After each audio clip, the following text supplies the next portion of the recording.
All right, good evening, colleagues. Welcome to today's session. So we're going to be waiting for a few more minutes, then we get started at around 7:20. So for now, we could maybe engage on the chat. Please let us know where you're joining us from.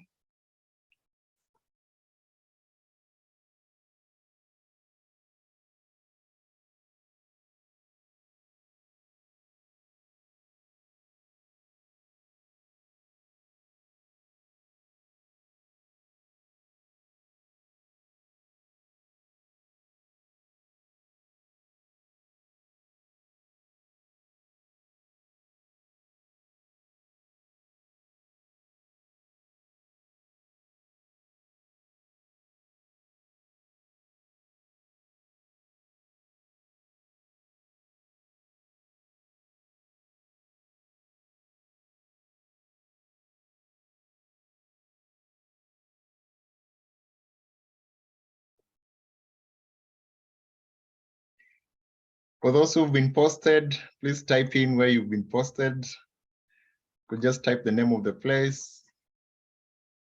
You never know, maybe someone here is there. Just type in where you've been posted.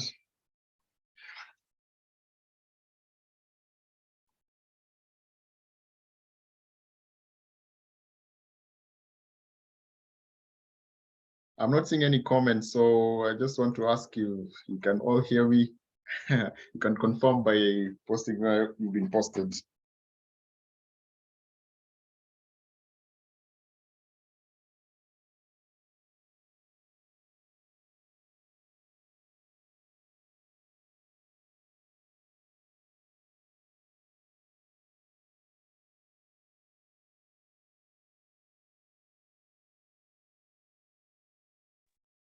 Ezra. All right, the chat is enabled now. I've just seen that. Sorry about that, guys.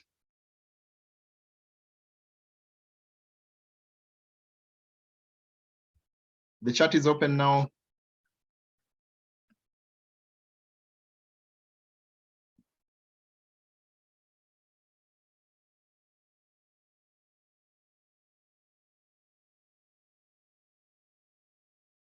All right, I'm seeing a Zoom user, Madhari. Nice. Tiffany Oboy joining from Nairobi. Tiffany, where have you been posted to? Kiambu, nice.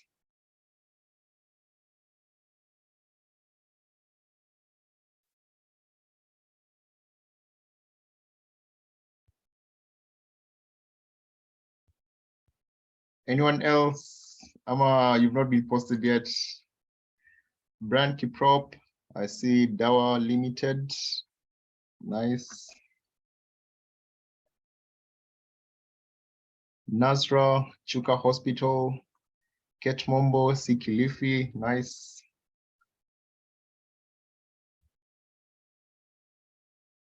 Sureya, Mama Lucy Kibaki, nice.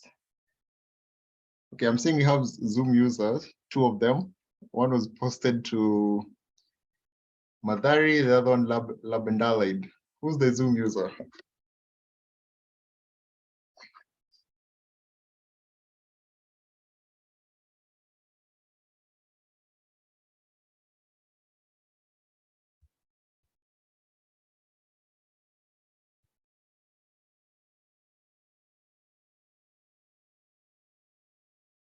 Annette, Meru level 5, Evans,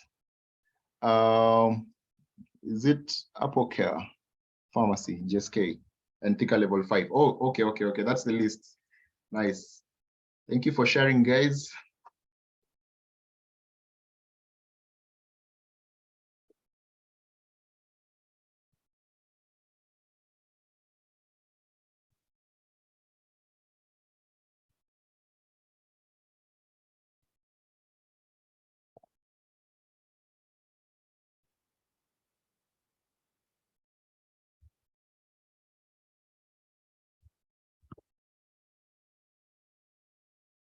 Faith Okello, Nyeri County Referral Hospital, Medivet.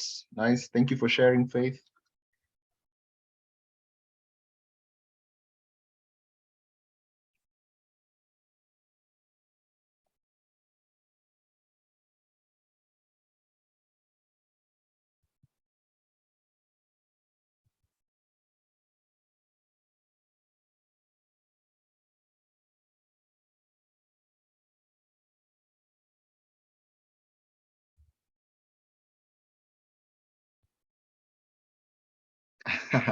Bridget, Dr. Bridget is saying YPG. What about YPG?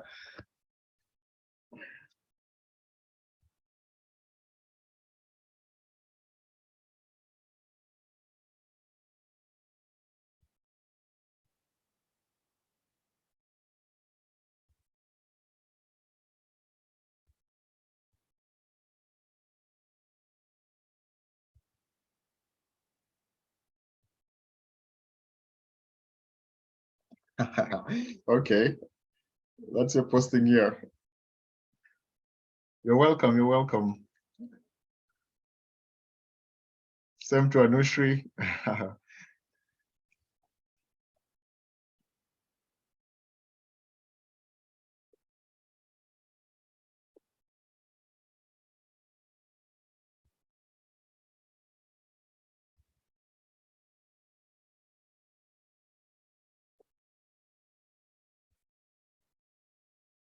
Okay, now I see it's 7:20. We're just going to get started.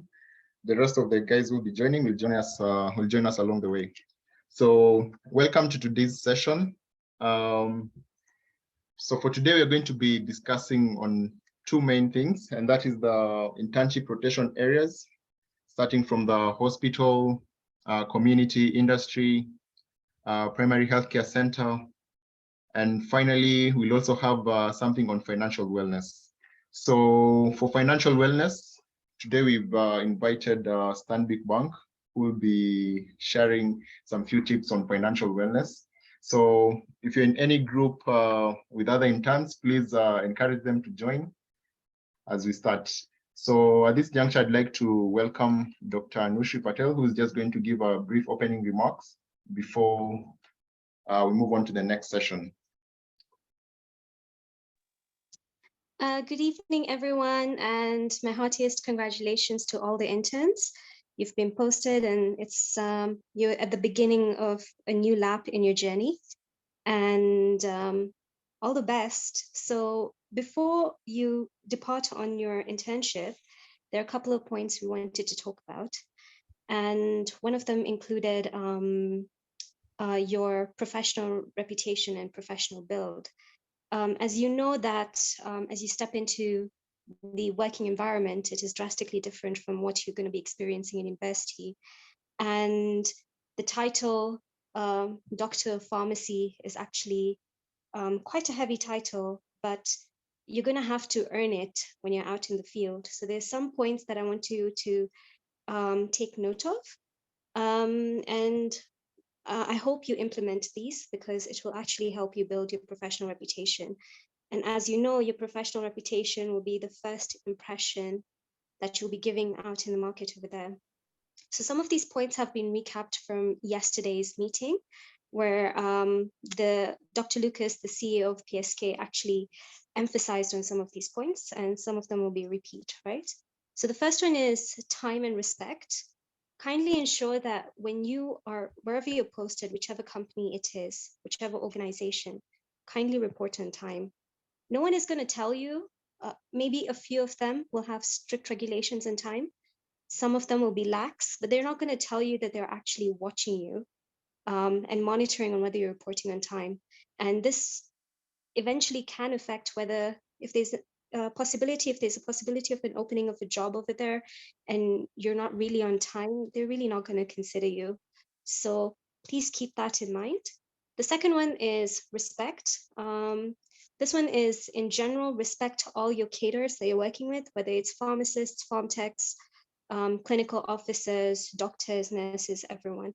I know there is a slight bit of strife between pharm techs and pharmacists, but you'll be surprised as to how much you can actually learn from a pharm tech in your community and hospital settings, as they've been practicing in these roles for a long time. And respect and humility will get you really, really far. And as I later take you through the industry rotation, you'll also realize that you do have a lot of supervisors and workers who are working within the industry, especially in the production section, who necessarily don't have degrees or diplomas, but they're very well versed in what they do. And they can be the people who can actually train you. So kindly keep that in mind. The second thing I would like you to, I'd request all of you to implement is be proactive and be curious. As much as you've learned the theoretical basics in university, there's a lot of technical and practical applications you'll be faced with when you're doing your internship. And this falls in all rotations, including hospital, community, industry, and primary healthcare. I'll give you an example. For instance, when you're going into hospital pharmacy, now at this point, apart from applying your theoretical knowledge, you'll also be, you have to be proactive to apply evidence-based research and also empirical treatments. Because now what you'll realize is some doctors have actually found a way that maybe drug B works really well in condition A. And this is not something that's actually written in your textbooks. So do interact, be curious, ask questions, do not be afraid, be confident, you are learning. So take every single opportunity to learn as much as you can. The third thing I'll talk about is maximizing your internship. I know that there's certain areas within the rotations where there'll be room for you to skip the rotation itself. As the YPGPSK Secretariat, we're humbly asking you, please do not do that. The reason being is when you skip that rotation, what's going to happen is you're going to miss out on certain fundamental lessons, practice lessons that you'll be learning over there. And what happens is now other professionals from different, certain professionals from different organizations. Okay, sorry, just got interrupted there. If you miss out on these rotations, you'll be missing out on some key fundamental practice lessons. What will happen is then pharmacists will be overlooked for these positions, and these positions are given to other professionals. A good example of that is community practice. You guys have very well learned your active ingredients and your active molecules, and you know the classifications and where they work. But when you go to practice in community settings and in private hospital settings, one thing that is going to catch you right up front is that you're using brand names. For instance, paracetamol itself is just one active ingredient. They could have 20 different brand names with maybe 2 to 3 different types of dosage forms and dosage strengths. So you need to be able to be conversant with that. Patients are not going to come and ask you that I want paracetamol. They're more likely to come and ask you for the brand name. And the same is true for your antibiotics, your antacids, and different formulations have different ingredients in it. So it's good to know that. In your industry, for instance, one of the barriers that most young pharmacists are facing is that they do not know the industry well enough. And fair enough, you haven't learned much about it in university, but this rotation on your industry will specifically teach you what you need to know in order to land those jobs. And industry currently in Kenya has quite a number of openings for pharmacists. There are very many job roles available. So please do pay attention to that. The second thing I want to add on to maximizing your internship is focus on building your professional brand. This is the point where you're building your professional reputation, what you're going to show up as, who you're going to show up as, the morals and ethical principles you're bringing forward, and the professionalism you're bringing forward. This will actually help you advance in your career, and also it will give your employers and companies and organizations a view on how it's going to be working with you, and you want to leave a positive impact on that. Finally, last but not least, I would encourage all of you to join YPGPSK, because as much as you're on your internship journey, it's important to make networks and connections. These will help you land jobs in some cases. In some cases, it will provide mentorship opportunities, and it will expose you to more roles you can fill in as a pharmacist. There are your traditional roles, of course, and there are also non-traditional pharmacy practices. And the PSK forum is where you have a rich network of pharmacists from all over Kenya. And if you need any help during your internship, linking up, forming connections, looking for a mentor, you can always reach out to us. So now I'd like to hand the floor back over to Hezron. Thank you very much, and thank you for attending. All right, thank you so much for those insights, Dr. Anushree. So next we're going to have a presentation, and that begins with the hospital rotations. And for that, we'll be having Dr. Bridgit Mulwa, who will take us through that. So Dr. Bridgit, if you can hear me. Yes, I can. Yes, I can. Can you hear me? Yes, yes, loud and clear. Okay. Hi guys. So my name is Dr. Bridgit Mulwa. I finished my internship in December with a previous lot, and I won't mention maybe where I was. I'll be talking about the hospital rotation, and I'll try to be a bit serious, but also be kind of real with you guys, because I think you guys join YPG because this is where we can actually talk about some of the problems we have without, you know, trying to be overly professional and then like you're not being understood. Yeah. Before anything, currently I am a help content creator. You can follow me on TikTok, Instagram, all the socials. I think I do really good content. You can find me at Dr. Bree Mulwa. So now let's get back to the hospital rotation. So if you look at the guidelines, so it'll be a bit professional. If you look at the guidelines by PPB, they state that the intern should demonstrate knowledge and skills in supply of medicines, dispensing services, ward-based pharmacy services, medicine information, and all that. I think you guys have the guidelines, right? And then you can just be a little bit active in the chat, yeah, so that I can help out where you're kind of lost. So if you don't have the guidelines, I think they'll be sent or something of the sort. So in that, we can put those that knowledge and skills into 3 parts, and that's clinical pharmaceutical care, non-clinical pharmaceutical care, and pharmacy management. So the difference between clinical pharmaceutical care and non-clinical is just that in clinical, this is where there is direct diagnosis, treatment, and care for the patient. So in clinical, you'll find that you're doing things like you're in the inpatient pharmacy and you're in the outpatient pharmacy and you're dispensing drugs. You're doing ward rounds. By the way, in hospital, since you'll be in level 5 or level 6, you'll have to do ward rounds. And for most of the time, you find you're doing ward rounds with other cadres. So you see that's where also the part of respect comes from. Because if you're going to learn from them or they're going to learn from you, you will have to respect each other. And then you'll do T-sheet reviews. So T-sheets, for those who don't know, that patient files, we'll be checking out the patient files, the drugs they've been taking. Dr. Bridgit, I think we are losing you a little bit. Maybe we get Oh. closer to the microphone. Yes. Okay, sorry about that. Can you hear me now? Yes, yes. Okay. So, well, I don't know now where I lost you guys, but okay, let me just continue. So you'll be doing the T-sheet reviews and MTM. Then you'll have to go to the CCC. This is the clinic where now you dispense the drugs for the HIV and AIDS patients. You'll have to go to the TB clinic if it's not together with the CCC. And then you'll have the MCH, which is the mother-child health clinic. Yeah.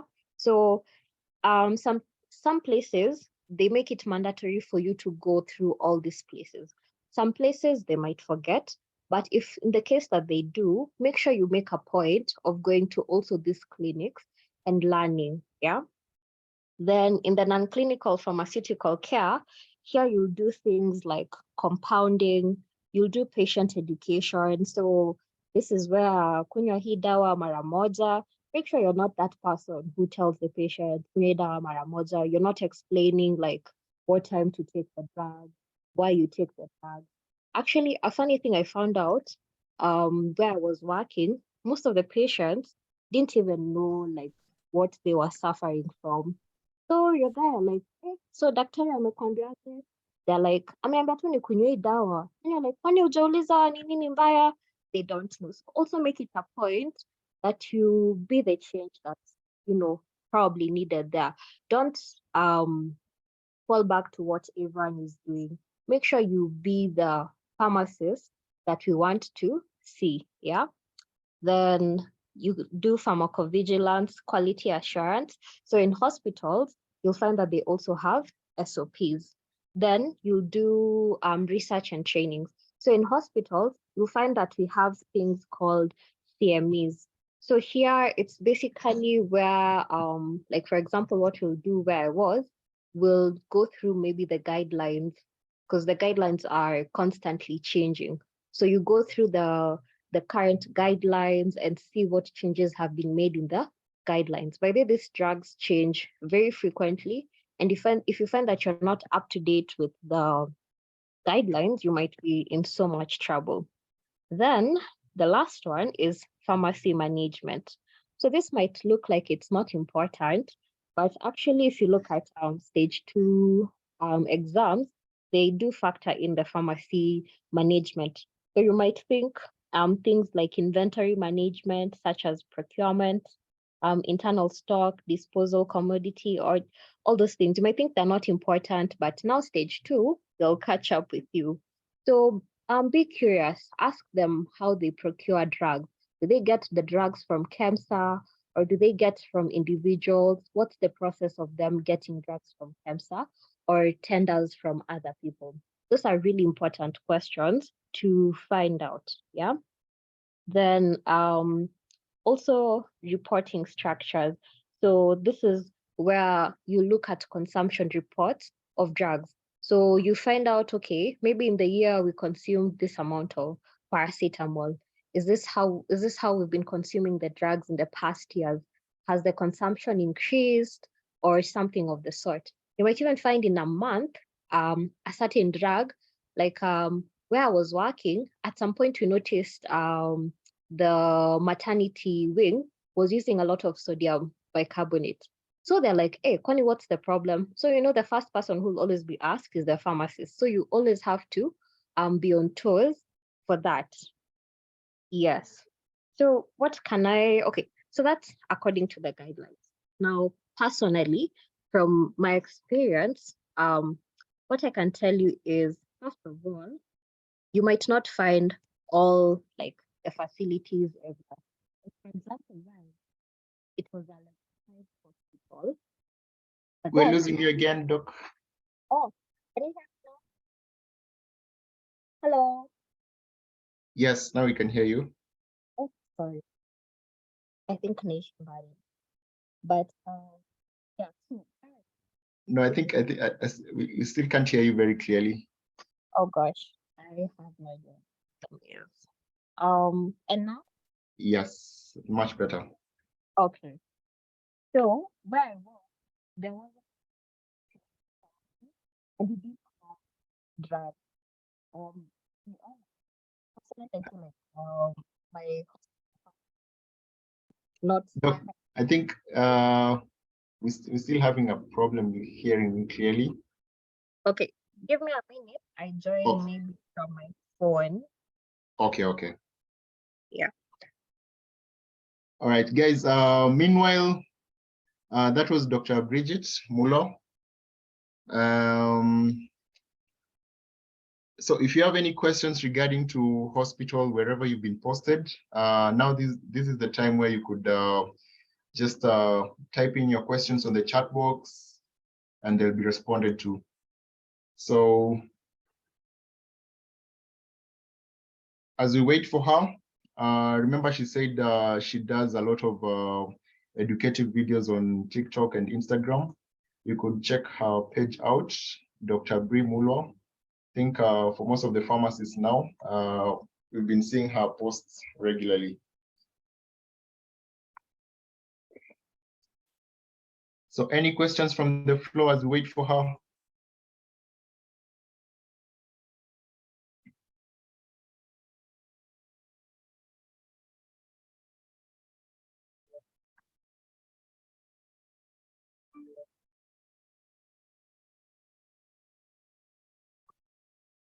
Also from the guys who are on the panel, I think Dr. Cohen, Anushree, if you have anything else to add, feel free. Dr. Aden, feel free to add anything that you think would be important. From my end, what I'd say is that for the experience, it also depends with where you're posted. For example, if you go to a place like KNH, you'll have the opportunity to practice oncology and all that. So, but it doesn't matter. Wherever you go, just make sure you're always on your toes and learn as much as possible. Any comments from those who are on the panel? Yeah, I have one more. Okay. I would advise that the interns actually form discussion groups amongst themselves, so they're able to discuss their own internship experiences with each other, such that, like, let's say KNH offers oncology and there's another facility that doesn't, they at least have an idea of what oncology is all about. In case in community practice and industry practice, the same. Different community practices, there'll be some which are way more busier, and there'll be some industry practices which are more, they have a more integrated program for interns. So it would be nice to have this discussion forum so that, you know, you're not only educating yourself, you're also sharing this information with other pharmacists. And most of it will be relevant in your board exams and also as you go out into the market looking for jobs. Recording in progress.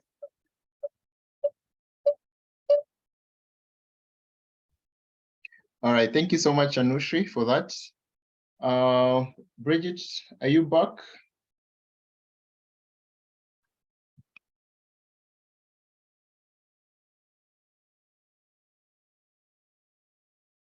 Yes,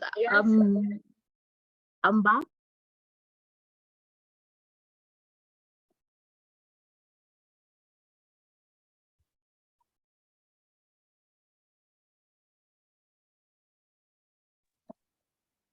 Okay. All right, welcome. Thank you. So, what I was saying, so for me, since I couldn't learn those things, I would talk to my friends, like the way Anushree has said. You have like discussions, or when you meet up with your friends, just ask them what new things they're learning. You can ask them to share guidelines. I noticed in our cohort, we were sharing guidelines between the groups. And yeah, even like for me, they'll send me pictures of drugs because mostly we had paracetamol. So I'll tell them to send pictures of the drugs that they probably know I don't know, so that even if I go outside the market, I don't look like I don't know. And then what I can say is have fun, enjoy what you're doing. Hospital is the longest.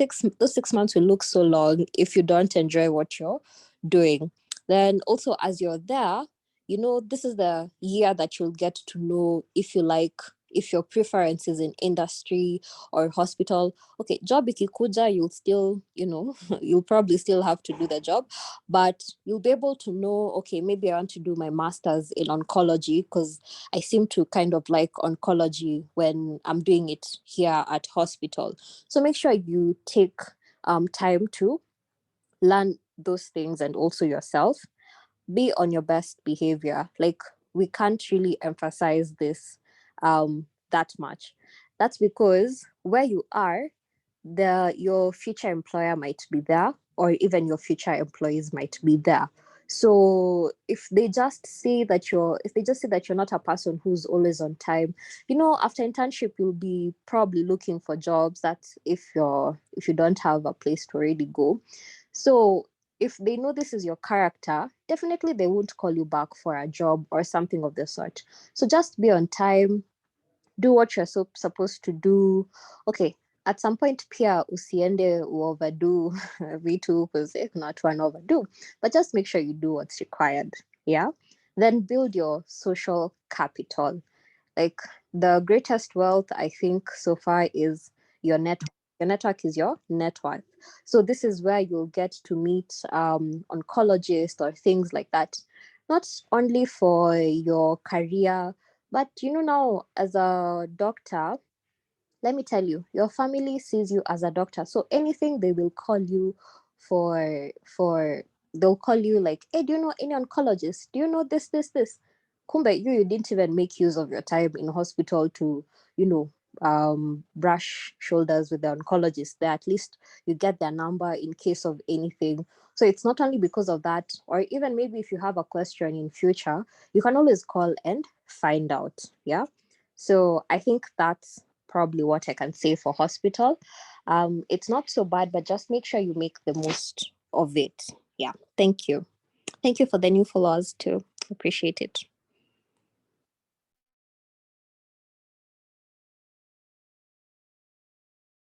All right, thank you so much, Dr. Bridgit, for the insights you've shared on the hospital rotation. So I'm seeing we have a question from Dr. Stacy Muriuki. She's asking, what will be the difference between dispensary and hospital practice? So maybe you could share some info on that, and also from the panel, maybe anyone else can contribute on that. Heads for that, I think when we're doing the presentation for primary health care, I think when Dr. David Odhiambo does it, they'll get the difference between primary health care and hospital.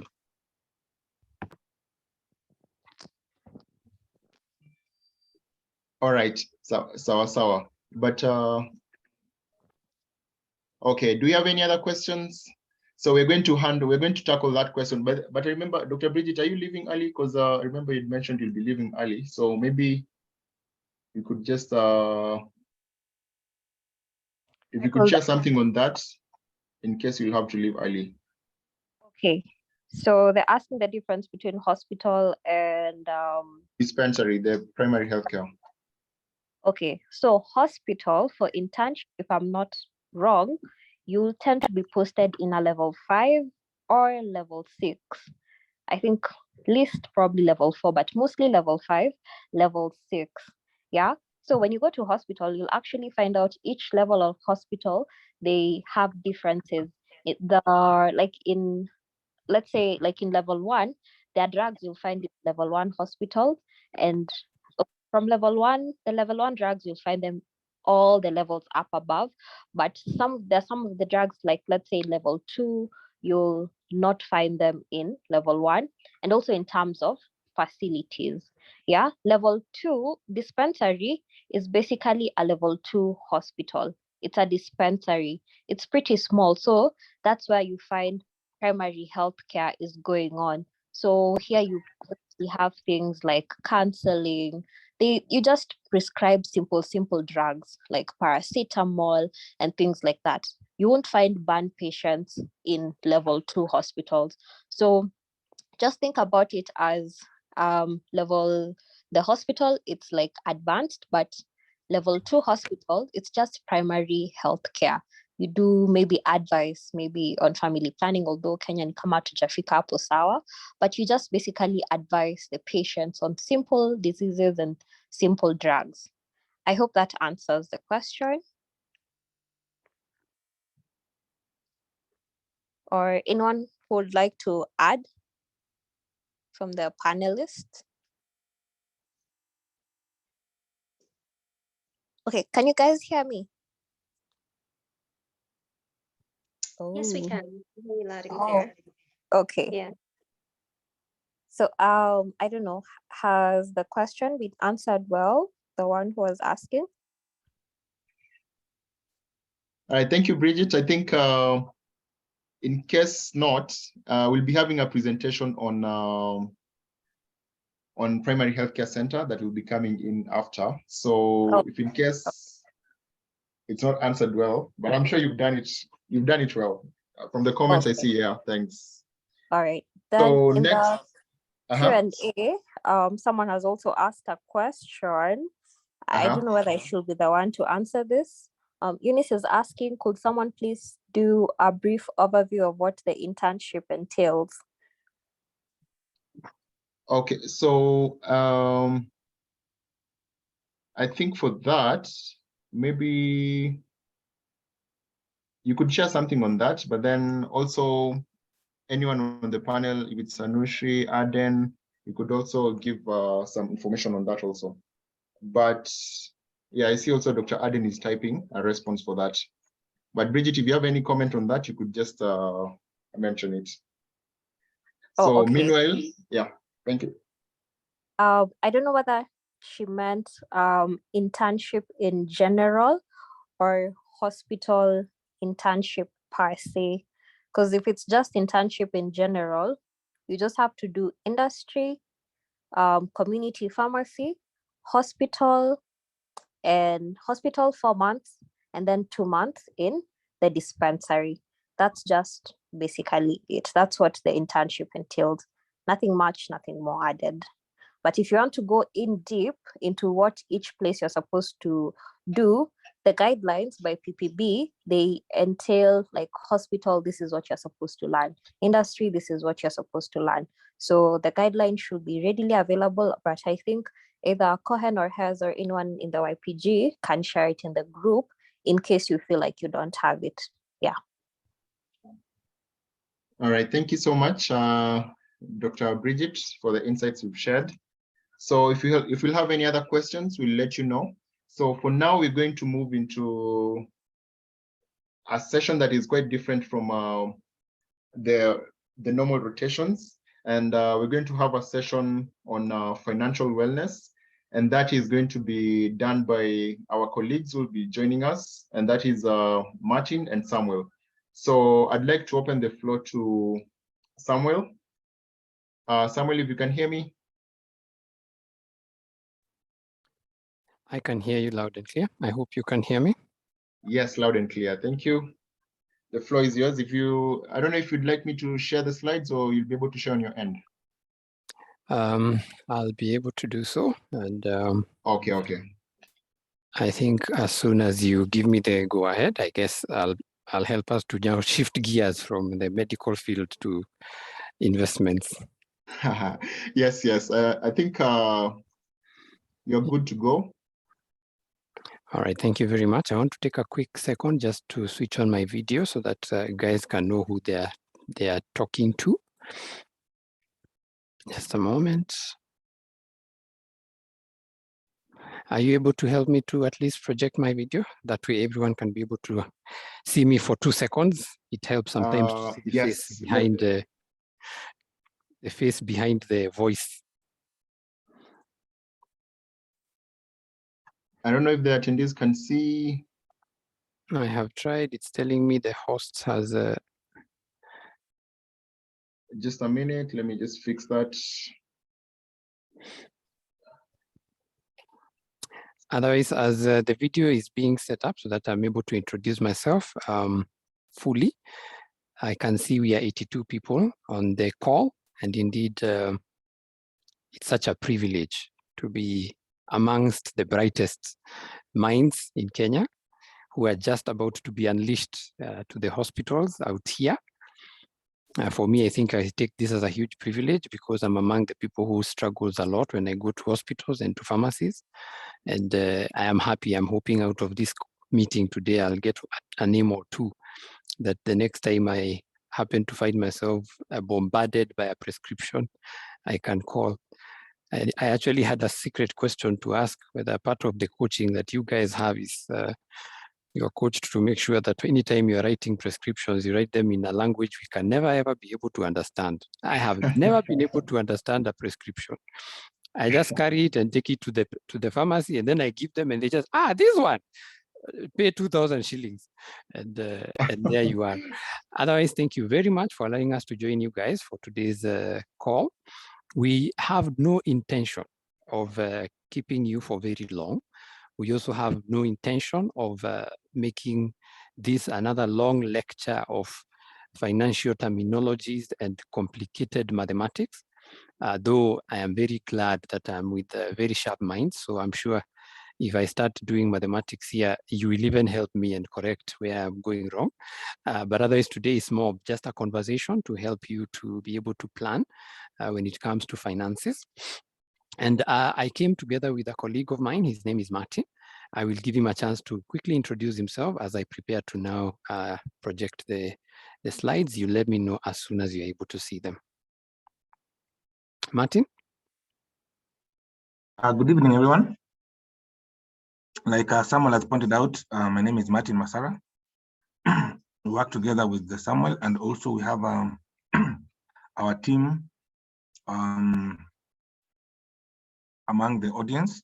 So in case during the presentation you have any questions, you can post them on the chat group, and we can be able to assist, answer, or whatever we can. But once again, we're also happy to be in this forum and basically to exchange ideas and to help with the settling, especially now that you're going to enter the job market. Thank you. Thank you so much, Martin. And yes, a couple of our colleagues, I'm sure, are also on the call. So I guess as we move along, they can just post their names. That way people can be able to differentiate between the doctors and the rest of us for purposes of helping us, and also for purposes of saving on time. I'm sure now you can see that is me, Samuel. And I'm really honored to be with us today, just to have a very brief conversation around financial wellness. Allow me to now switch off my video and go straight to today's talk. Our head of private banking was also supposed to join us, but she mentioned she had to go to hospital to check on a colleague of ours. And so she passes her apologies. And on behalf of her and the rest of Stanbic Bank, ours is to first say congratulations to each and every one of you. A really great achievement, not a small achievement, to be able to achieve this. And mine is to say all the very best as you go out there and as you work towards helping us who are keen on health wellness. I can assure you, we are also here to reciprocate by just helping you to also be well pocket-wise. Stanbic Bank is one of the listed banks in Kenya, has been here for many, many years. And it has been in operation for well over 150 years. And indeed, our joy, even in coming to do this talk with you, is to help us to be able to see how we can partner together to help you achieve your financial goals. The objective of today's talk, if I can just go to the next slide, is basically to discuss about wealth. And as much as there might be many slides here, and I want to take the next 15, at most 10 to 15 minutes to be able to cover this, there are 3 questions that I want you to have in mind, even as we have this conversation with you today. The very first question that I want you to have in your mind is, what is wealth to you? In your own simple words, what would you define wealth to be? The second question that I want you to have in mind, even as we have this conversation, is this one, and you need to get it very simply. How long do you want to work for money? And this is in terms of months or years or decades or centuries, if we are going to be alive for that long. How long do you want to work for money? Now that all of us are now done with college, we are just about to go out there and start earning. The question I want you to ask yourself, even as we have this conversation, is how long do you want to work for money? That question is referred to question 2 above, and what exactly are you doing about it? If you're going to say that I want to work for money just for the next 10 years, after that I want to work for fun, or I want to work because I want to give back to society. I don't want to be coming to work every day because every end month, if that paycheck doesn't come, I might be tempted to start tweaking these prescriptions to make sure that I'm able to take home something. And so question 1, what is wealth to you? Question 2 is, how long are you giving yourself to say, I'm going to work very hard to work for money. After that, I want money to start working for me. And lastly, what are you doing about that? As Stanbic, we have come up with something we call a wealth philosophy. Wealth philosophy basically just helps us to define wealth. And I'm believing that by the end of this very short presentation, I'll help you to be able to answer the first question of what wealth is to you. And so wealth consists of a journey. And the journey basically consists of several things. The very first one is making the money. And I believe that's where most of us on this call are. We are just about to go out there to make the money. The second aspect of this wealth journey is spending the money. So after we've made the money, The next thing is you're going to start spending it. The other two aspects of wealth is basically growing that money. And I think I mentioned about working for the money and the money working for you. So as you're starting to grow your money, it is going to get to a point whereby it will start working for you. And the other point is basically sharing your money. And I think this one, all of us can have our different definitions based on our backgrounds and our historical orientation or settings. For some of us, we come from those homes where once we start making money, it stops becoming my money, it becomes our money. That means your family, your parents, your siblings. If you come from a home where, or a village where they still depend on you, suddenly now you're going to start getting invited for those harambes and such. So the other aspect is sharing the money. And most importantly, as you can see from that slide that's right in front of you, is the issue of planning and protecting your money. And here we are talking about insuring yourself to make sure that, as you can see from that presentation, you are right in the center of it. You are the most important. And even as you're going out, and just in line with what the other panelists have said, you are your greatest asset. The other doctor was talking about social capital and other things. For us, most of us who have gone through university, our intelligence is our greatest earning ability.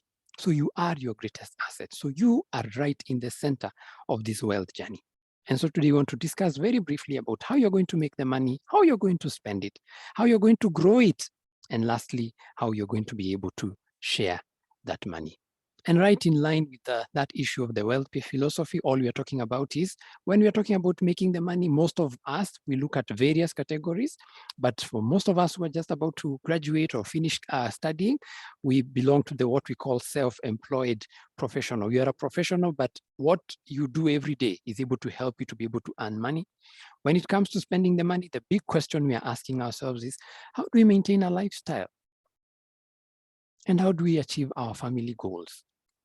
And the goals can be various. And this one is just some examples. There is education, travel and holiday, buying and lifestyle assets, and among many other goals that you may have.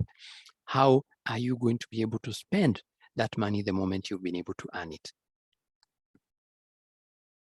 Right there's a very important sentence that I realize most of us, especially graduates, most of us sometimes struggle with: living a life that you can be able to afford.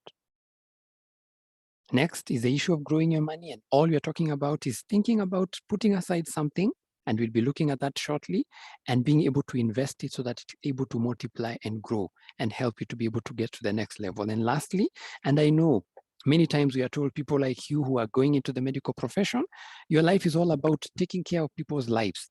And so even as you are helping people to become well in terms of their health, how else do you share your money in terms of helping make a difference in people's lives? So in summary, that's the essence of today's conversation with us. And I'm actually looking forward to having a very brief chat. And the chat box, I believe, is also open as well. So feel free in case you want to contribute, in case you want me to clarify on something, so that we're able to do this within the very short time that we have, and also achieve the objective of today's talk. There's a sentence there. I want you to just take a moment and look at it. I'll read it out for you. If we can't respect the way we earn money, then money has no value.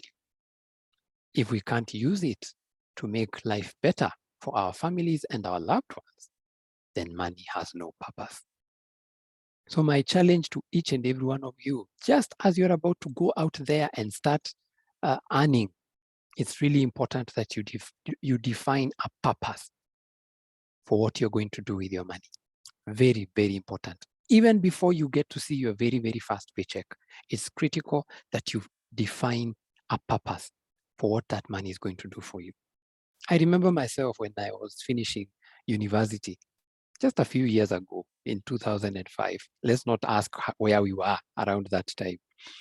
And I remember the excitement that most of my colleagues had. I remember the dreams that most of my friends had, and the desire to just go all out there and make all the money. Remember, for myself, I did Bachelor of Commerce. So as we are trained in money, our job is just to create money and to make a lot of money and all. And right now, almost 15, 20 years down the line, I look at myself, I look at most of my peers, and I realize without this question being very clear in our minds, some of my friends by now are already dead because they got themselves hooked up into alcohol. I remember there was one who was working in central bank doing a very high flying job. Then one day we were just told that he's been hospitalized and he died, alcohol poisoning. Very young, promising man. And so the challenge that I want to throw to us, even as we have this conversation today, let's be very clear about the purpose that we want to have for our money as we proceed on this journey. And next slide, very critical also. Remember the question that we asked as we were starting. What's your definition of wealth? I don't know what your definition is, but this is very important. It's not about your salary in terms of becoming rich or becoming wealthy. It's your spending habits. What you do with that shilling once it gets into your bank account, what you do with it determines where you're going to be in terms of your wealth journey. Take a minute to look at this. And this is a quick poll. Some of these things are very personal. I would have wanted us to give our opinions, but this one, please look at it and then answer in your heart. What kind of spender are you? We have the person who is a big spender. Them, they have more reasons for money going out than money coming in. Yeah? And these ones, I usually define them as the people who have more month at the end of the money. By the time the money is coming to you and the month is coming to an end, they never ever meet at the same time. I always remember as I was starting in my career, there's this young man who used to be my neighbor. He used to work for PricewaterhouseCoopers, and it used to be a very good cycle. By 20th of the month, he used to join me to take a lift to work until 31st. Then from 1st, his car is seen on the road. And I'll tell you this for free. You'll see it a lot in Nairobi roads. When it gets to around 20th of the month, our roads are usually packed. And even all cars come out. And even the old ones, which are not able to move, they'll be on the road. But the moment the new month starts and it gets towards the middle, now the roads are usually very free. And I am sure the same applies to most refreshment joints. Are you the money sensible types, whereby you always watch your income closely to make sure that it comes in very carefully, but at the same time, you're not very keen on taking risks? Or are you the smart one who is always learning, just like the panelists were telling us? That is very critical that as a pharmacist out there, always try and learn and try to engage. And I must say, where I work in the high net worth department of Stanbic Bank. And some of my very, very good customers are medics like yourselves. I'm always finding myself in the corridors of Nairobi Hospital and Upper Hill Medical Center, discussing with your peers about how they can be able to have their money working for them. And you're constantly learning about how to manage money and what to expect and how to help your money to work as hard for you as you are working hard for yourself. And I think my challenge for us in the very short time that we have is let's all work towards making sure that we get to this smart one, that we have our money working for us. Now, I want us to understand a few simple rules about budgeting, which I think even as we are thinking about going into starting to earn, very critical for you. Over time, our financial analysts and our study of spending habits, we've been able to identify 3 key areas where your money can be able to go to. And mine is just through a challenge to you, even as you're preparing to start earning. Half of your salary will always find itself going towards what we call fixed costs. And remember, fixed costs here are costs which are standard. They cannot change or are not easy to adjust. And here we are talking about things like rent. The moment you find the house where you're going to be living in, then your rental expenditure becomes almost like a fixed cost because it will not be changing. It will be a constant expenditure. So 50% of your income will always find itself or its way to what we call fixed costs. 30% of your income will always find itself going to what we call variable or unforeseen. By variable, you're talking about things that are not very constant. For example, maybe fuel might not be very constant because sometimes you might decide to either use a matatu or use your car, so it may not be a constant expenditure, it can be variable. among other expenses that are not always constant, but they're always changing, but you'll always find around 30% of your income will go towards what we call a variable as well as unforeseen. You're called for Harambee here, your friends are getting married there, and you need to contribute. So 30% of your income will go towards that bracket, and the other balance goes towards what we would call financial goals. And my challenge to you, even as you're thinking about starting to earn, remember what we said, you are your most important asset. And a small book that I read that I would encourage you to look for a while back called The Richest Man in Babylon. I'm sure you'll find it on the Nairobi streets. It's just a very small book, just around 150 pages. It always used to encourage, anytime you've been paid, pay yourself first. And by paying yourself first, all I'm saying is financial goals. Put aside some of your money towards your future, towards your financial independence, towards your financial stability. Because remember my question number 2, how long do you want to work for money? My challenge to us will be, let's try and shorten that cycle as much as possible so that we get to a place where we come to work for fun, for ministry, or for supporting the society. We'll not be coming to work because we have to come to work, otherwise we'll sleep hungry. Otherwise, we'll not be able to pay rent. Otherwise, we'll not be able to afford a certain lifestyle. And that can only happen if every month you allocate 20% of what you receive towards your financial goals. But as I go towards the end of my presentation, some key action items so that I can hand over to Martin to help us in terms of what solutions Stanbic has for you, is from the word go. Even as you're starting your investment or your financing or your income journey, have a very clear financial goal. Let's go back to the questions that I asked at the beginning. Number 1, what's your definition of wealth? Number 2, how long do you want to work for money? At what point do you want to change that definition and say that you are working or money is working for you? And number 3, this plan towards helping you to get there. Make sure you set it up and stick to it. And some of these disciplines, I can assure you, and I'm very grateful to the organizers of today's session, can only be developed and started as early as now. Organizations have visions and missions and goals. I was looking actually at the mandate of Young Pharmacists Group, and I was very happy that it's working towards guiding you to be able to plan your future in terms of helping you to grow in your career.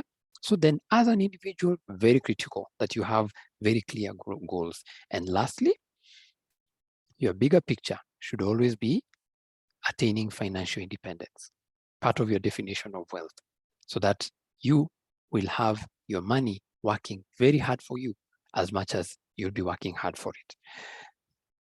A dream written down becomes, with a date, becomes a goal. A goal broken down into steps becomes a plan. A plan backed by action makes your dreams come true. Thank you very much for allowing us to come today to have this conversation with you.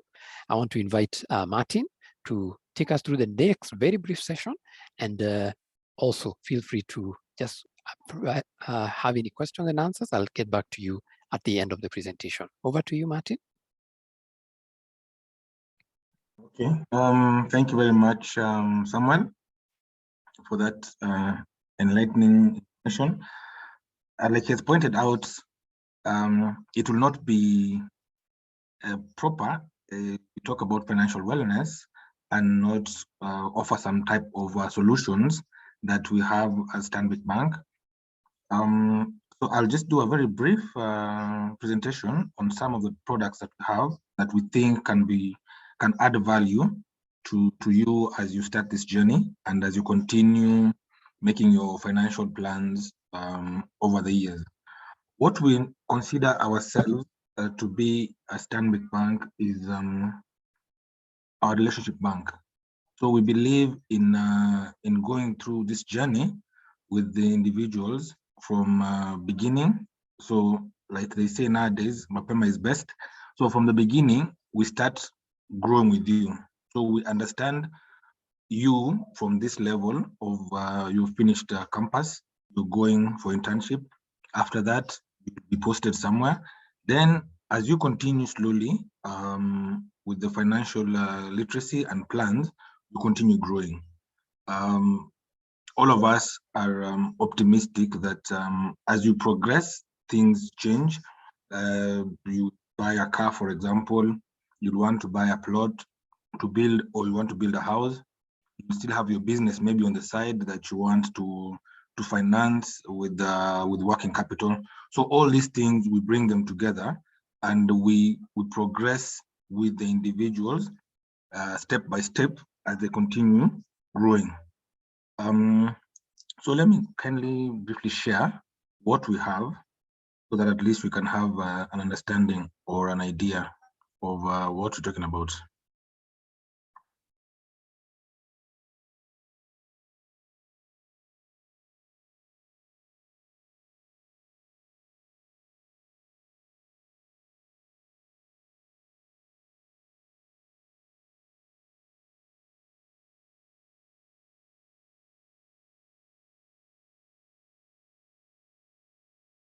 Or maybe the host can share from their side.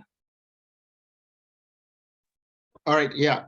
Let me just do that, Martin. Thank you. So as we wait for it to upload, over the last 5-6 years, I think we have had a very strong product that targets mainly healthcare professionals. And like the statement has said, we're not looking at for example, the delegates who are here as just clients. We're looking at building and investing together so that, like I said earlier, we grow together. So we have a very good product that targets healthcare professionals, and here we're looking at doctors, we're looking at pharmacists, we're looking at clinical officers, we're looking at nurses. So everybody, basically, if you're in the medical field, we have something that we believe can be of importance. And the other reason why we came up with this product is because we understand, for example, your work day-to-day activity is very hectic. So from morning until evening, you have issues, cases you're running, patients you're seeing, medication you're dispensing. So you find sometimes it's a bit challenging for you to come to the bank. So because of that, we said, why don't we come up with something that will now speak into basically your day-to-day lifestyle or your day-to-day operation, meaning that even if we've made it very simple. Nowadays, I think since the days of Corona, things have gone digital. I'll touch on that a bit later. So even if you're not available to come to the bank, we can always organize and come to where you are.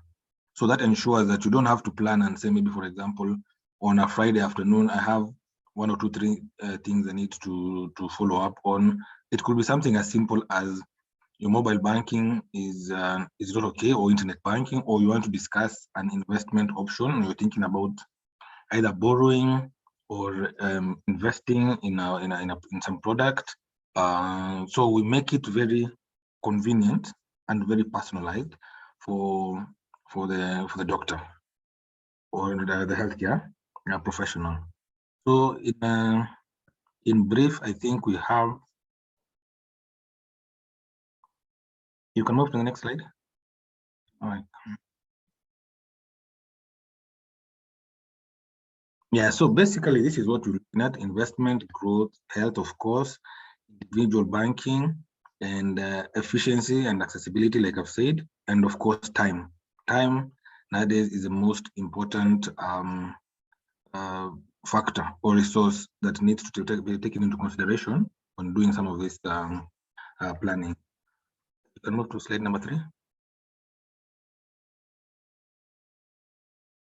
So in a nutshell, this one again is talking about the doctors, the healthcare workers. It's for written doctors, and it applies to as long as you're a healthcare professional. Like I said, we're doing like what we've done today, financial wellness, and we've been going to a lot of the conferences over the last 5-6 years to present basically on personalized training. We have the advisory services, still the same, that is tied together with the investment. We have insurance products, anything from professional indemnity to motor vehicle. On the investment side, we have a very good product. It's called the Summer Plan. And like I said, with time, slowly as you continue, once you get posted and you now are earning your salary, you might want to take a loan, maybe to buy anything, either any personal development that you're thinking, we can be able to also come into play. Collection services, maybe if you now want to start settling and you open up your own pharmacy, we can be able to give you mobile banking, till to bank, which can help you. It can ease in the collection of your payments, and of course that also helps in ensuring that there's no privilege or loss of income. We can move to the next slide. The next one, this one is not very clear. Slide number 5. So basically, from what Samuel had presented, some of the solutions we have, the first one that we can talk about is a free transactional current account. And the beauty about this account, like I said, it comes with a relationship manager or personal banker who looks after your day-to-day transactions. So at least you have somebody you can always reach out to without feeling inconvenienced by going through maybe customer care, like in some of the cases. And there are no charges for this account.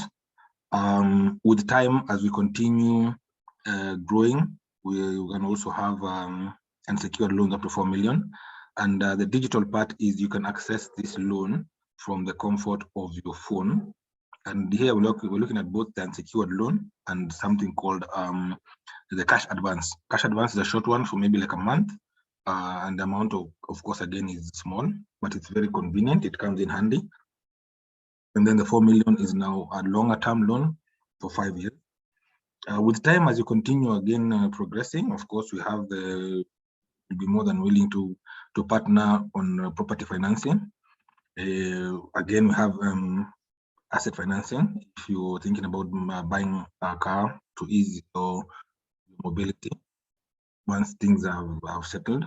Insurance products, again, like I mentioned, we have motor vehicle insurance, PI, we have medical insurance, and we partner with other insurance companies. So at least you have an option of many companies that you can choose from, and we can give you quotes from different companies to be able to assist, get a good pricing. We can move to the next one.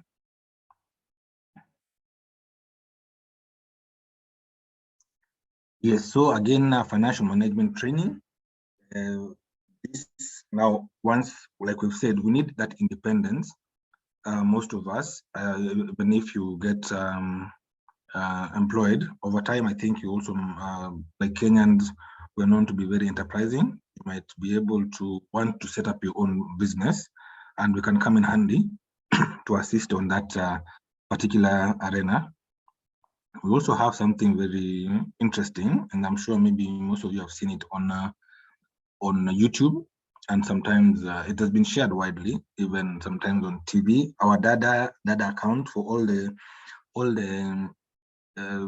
female healthcare workers who are here. We have a very good product called Dada, which speaks directly to how we can again help you to grow and settle. Like I mentioned, also the dedicated RM. Sorry, hello. Yes, okay. So we have a dedicated team that now looks after the day-to-day. So a single point of contact. You don't need to be to feel stressed or harassed if you need something to be done. So that's something we take into consideration, especially like I've said, this one, the personalized part and the convenience part adds a lot of value, especially for this product that we're doing for healthcare professionals. Again, with the time, till to bank, what we spoke about earlier. Once you set up maybe your own pharmacy and you want to get payments made easily, we can be able to assist set up that one. And then, of course, the PDQ machine is the same thing when you set your own business. we give you the machine for people who want to pay via card. But this one, of course, it's over time. Once you've done your internship, you've gone to been posted, or you've gotten an employment somewhere else. Now, some of these things now start coming in handy later on. And so lastly, I can look at, I spoke to Dr. Hezron as we're making this, as we're planning for this financial wellness training, as well as doing this presentation. So our call to action, there's something we've written there called Easy Digital Account Opening. It's a very simple process. Nowadays, the reason why even we go for conferences, we find it that you don't even need to come and start filling in paperwork like was the case before. We can have a link that can direct you step by step on how to open the account, or you can give us your contact even from the comfort of wherever you are, whether you're at home or you are in the office, or you have a small break of like 15 minutes, you want us to be able to assist you activate this account. It's very, sorry, it's very, very, very simple. So that's something that we thought, apart from now doing the financial wellness bit, we bring these solutions to you to be aware that they're there. And that's something else that also we need to demystify is a discussion that has been there for a long time, where when you're being sent for internship, I think it's something that we discussed during there was another young professionals network we went for KMA in November. So what they were telling me is that they've been advised to only open account with some banks. But I want to say that nowadays, because of the technology, getting your salary is very fast. So there's no need for you to feel like you don't have options. Yes, we have very good, I mean, the system is working perfectly. If your salary is paid or your internship money is paid, it will come on time. You can be able to access it quickly. And yeah, so there's no need for people to, quote unquote, be directed on one direction. We are very flexible.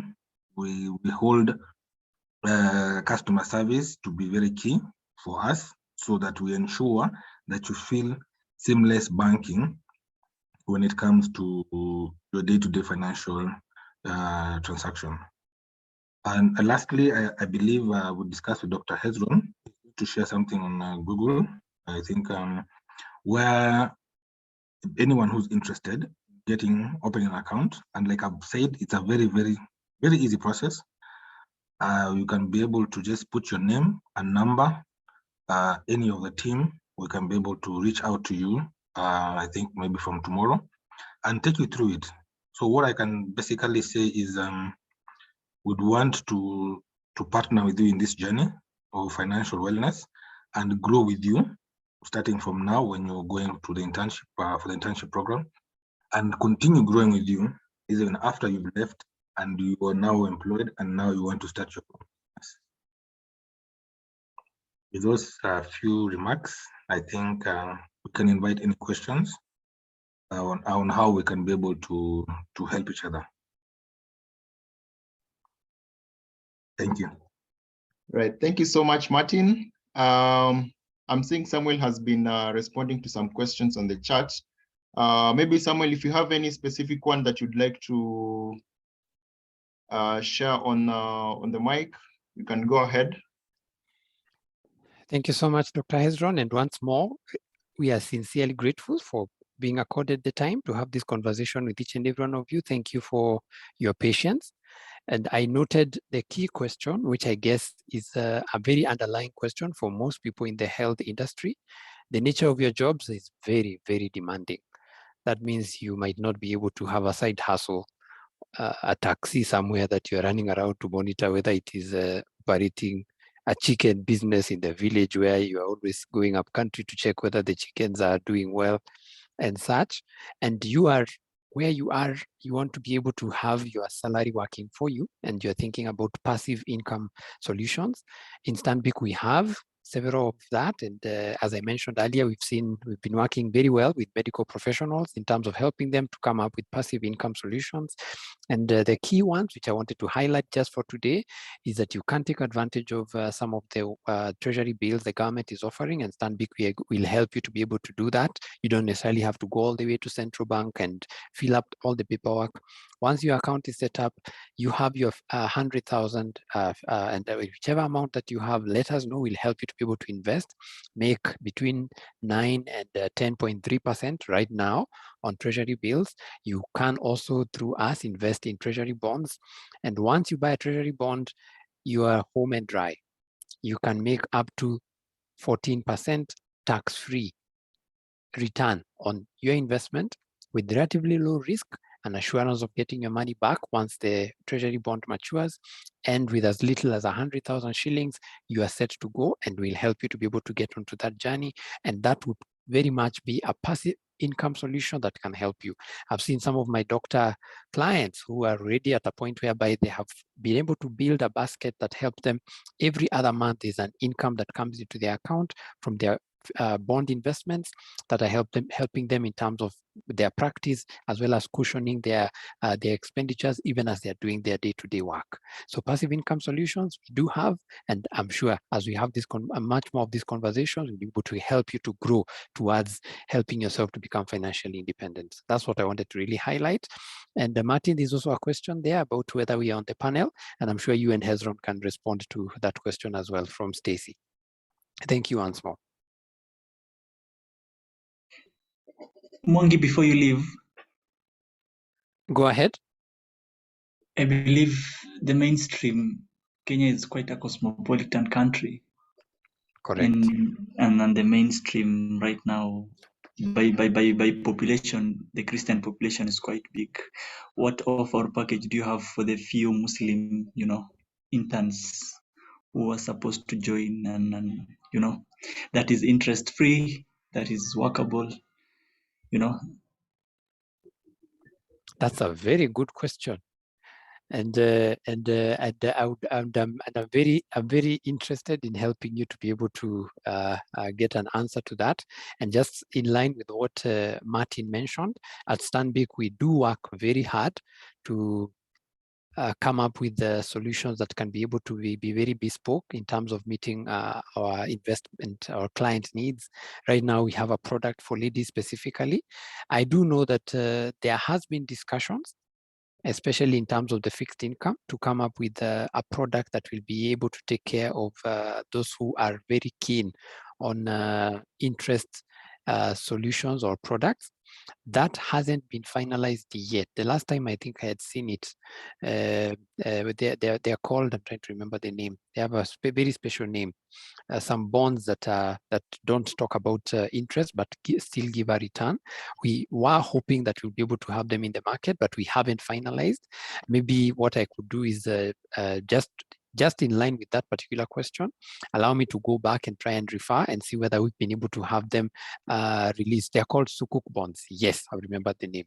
So we were working very hard to have them introduced in the market. At the moment, not yet, but it's a very, very valid question. And it's something which I can actually go back and try and see whether we can be able to have what kind of solutions we already have to be able to help the Muslim clientele to be able to still make some returns on their investments without having to look at it from the angle of interest. So far, I know we haven't gotten the approvals, but I do know that we are working towards developing a product, a solution specifically for that.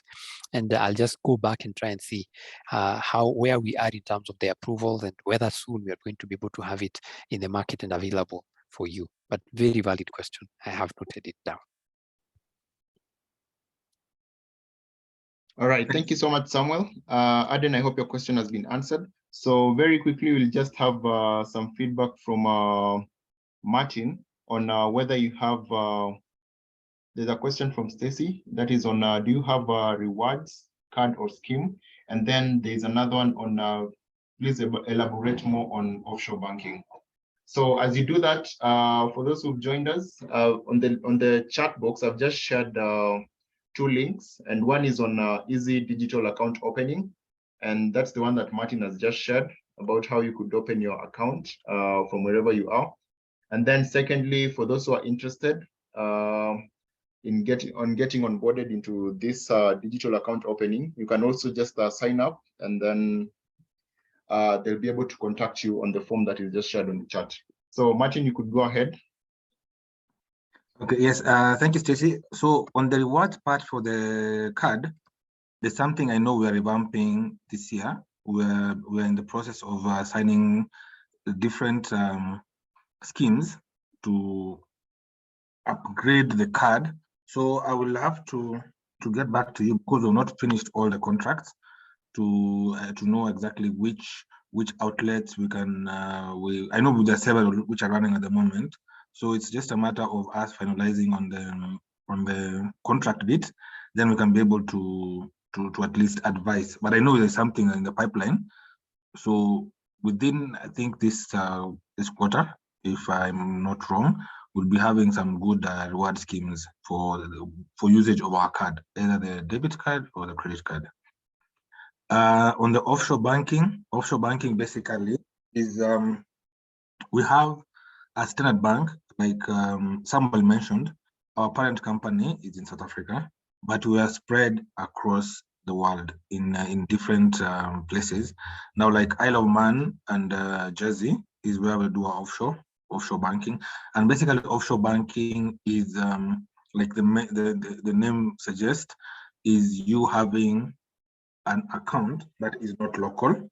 And that is one. And two, the main reason mostly you'll find people would go for offshore banking is to safeguard against currency fluctuation. Like now we can see the dollar is actually moving at a very fast pace on the opposite side.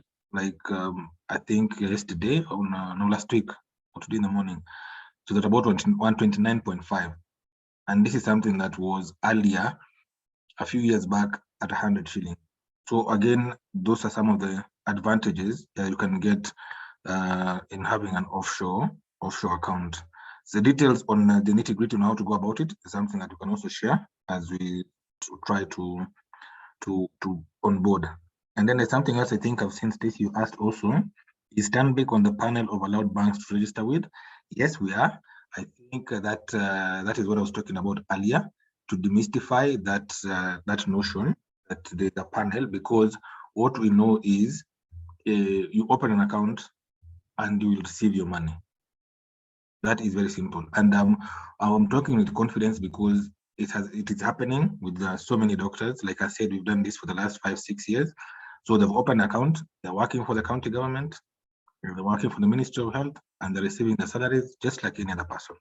So that is something that is very clear out there. And like now I just want to repeat myself briefly, what we focus on, and that is something that I would want to come out clearly, is customer experience. We normally want to ensure that the customer is feeling appreciated, and you, as you continue with your financial journey, you actually see the growth that is there step by step by us always sharing information, whether it's investment side or whether it's just anything that is happening that is new, you always have to share, so that at least you can be able to be informed. I don't know if there's something else I have missed out. Yeah, I think you've covered everything. There's just a comment from someone here on the chat who says if someone could share, or any one of you could share his email or contact info for those who want to dive deeper into investment options. And I see there's a response from Samuel there. Thank you. So I think that's it for now. For those who have any other questions, please just fill in the form that is on the chat, and you'll be contacted. So at this point, we'll just be moving next to the next presenter, because I'm seeing the time has really moved. So I'd like to say thanks a lot to Stanbic Bank, that is Samuel and Martin, for sharing a lot of information on financial wellness, and also the accounts, the young doctors account that our young pharmacists can also have. So thank you so much for coming in and presenting on that. Thank So you very next, much yes. for having us. We really appreciate the opportunity. And if there's another session that you want us to elaborate something further, please feel free to reach out to us, and we're more than willing to come again. Thank you. All right, thank you so much, Martin. Thank you, Samuel. So moving on, we're just going to have a short session that is going to be on PHC, and we're going to have Dr. Aden Siyat taking us through that. So Dr. Aden, if you're there. Yes, Doc. All right. So I'd like to ask if you could take the shortest time possible so that we can have the other sections completed. All right, thank you. Thank you. So, ladies and gentlemen, good evening. I believe you all understand there is a new rotation as from, I think we were the second lot that undertook the PHC rotation. And so PHC basically means primary healthcare rotation. And here is where you get to understand the primary healthcare from a periphery point of view, whereby healthcare is based on different structures all the way from the dispensaries, then you come to level 2s, level 3s, level 4s. So up to level 4, that is what is referred to as primary healthcare, as per the current structure of health, in the ministry. So in the primary healthcare rotation, you will meet facility in charges, whom I believe are mostly, in my experience, have been, nurses and CEOs. You will also be able to work under the county and the sub-county pharmacist in that region, whom you shall be able to report to. And basically their role here is to be able to delegate duties to you and send you to the different, primary healthcare facilities, traversing the respective counties of practice that you'll be in. So if you're in Nairobi, and I know that the county pharmacist is somewhere in Nyayo House, and she's the one to approve for you and hand you over to the sub-county pharmacist in that region or that sub-county in which you're practicing. And from there on, the sub-county pharmacist now is able to, give you some duties to attend to. So basically, what is the set out in PHC rotation? So PHC, as the name suggests, it's primary facility. Here is where there is no, personally where I've been practicing, there has been an inpatient case, but many cases, the primary facilities don't have inpatients. So you'll be basically finding patients on an outpatient basis. And then here the most important thing is that you are an extension officer for the ministry, in line with the ministry's agenda to eradicate HIV, tuberculosis, and you will be able to have comprehensive care centers at your disposal. So primary healthcare also is part of, part and parcel to participate in outreach programs. Mainly COVID has been the new thing.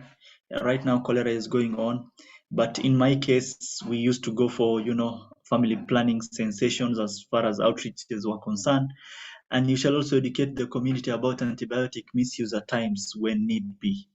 And even at some point we had to plan an outreach on drug misuse because there has been surge of drug misuse cases in the facility. So this is what you will be able to attain as a pharmacist in terms of your exposure to these primary facilities. One thing I'll advise you, which is very, very, very, very important. The case thing is that long ago times when pharmacists used to sit behind that window and dispense drugs 1 by 2, 2 by 3, you need to be hands-on here. You need to get to understand at times these cases and be able to implement your clinical knowledge into practice. What do I mean? And I mean, one rational use of antibiotics is very important. And at times, the person who's sitting on the other side of the prescribing desk is a clinical officer who just gives out an amoxicillin and every other thing for just a flu. It's in your position to handle that situation wisely. Remember, I didn't say aggressively, I said wisely. Because, at times you need to, from here on, you will understand professional, courtesy and you know how to how to be able to contact and give your points, valid points, without necessarily damaging or harming anyone's, or bruising anyone's ego or your work relationships. So you need to be the change that you want to see in that primary healthcare facilities. My colleague and I, who we were rotating together at that primary healthcare facilities, for example, when we saw the surge in antibiotic overuse, we came up with, despite frequently talking to the clinical officers and nothing changing. So we decided now we need to take a different approach. So what was our different approach? We started CMEs that we used to host every morning on Wednesday at 7 a.m. And I will not lie to you, the data that we were able to get from that point is that, we used to have 70 to 80 unnecessary antibiotic prescriptions per day. But after a 4-week CME, intensive CME, and educating them on proper antibiotic use and developing some small guidelines, not so big of guidelines, small guidelines on, if before they can be able to write antibiotics, they have to ascertain and check all boxes and say that now this patient has a valid reason as to why I have to give them an antibiotic. We were able to reduce the prescriptions from 70, 80 a day to around 15, which were valid. So that is the niche you're creating yourself. Remember, tomorrow you will be posted in that facility. So you don't live as the doctor who was a baggage, but rather live as the doctor who was able to change things and fortunes. And adding on to that, you will be able to, rotate through family planning sections. And here, family planning is just right now, that is the new thing that is trending in the pharmaceutical practice. But family planning is more than that. Just a case in point scenario. At times, this patient comes and they tell you they have been on family planning, and they're using certain medications and the medication is not working. It's your responsibility, sole responsibility as a young pharmacist, to be able to run drug interactions and see what medication is this patient on. And if there's any interaction, you need to, sit down that patient and, kindly advise them and tell them, Mom, there's this problem. And I think this drug that you've been on is necessarily not working along with the family planning option that you have. I'm confident enough if I change this medication to this, it will be able to help you.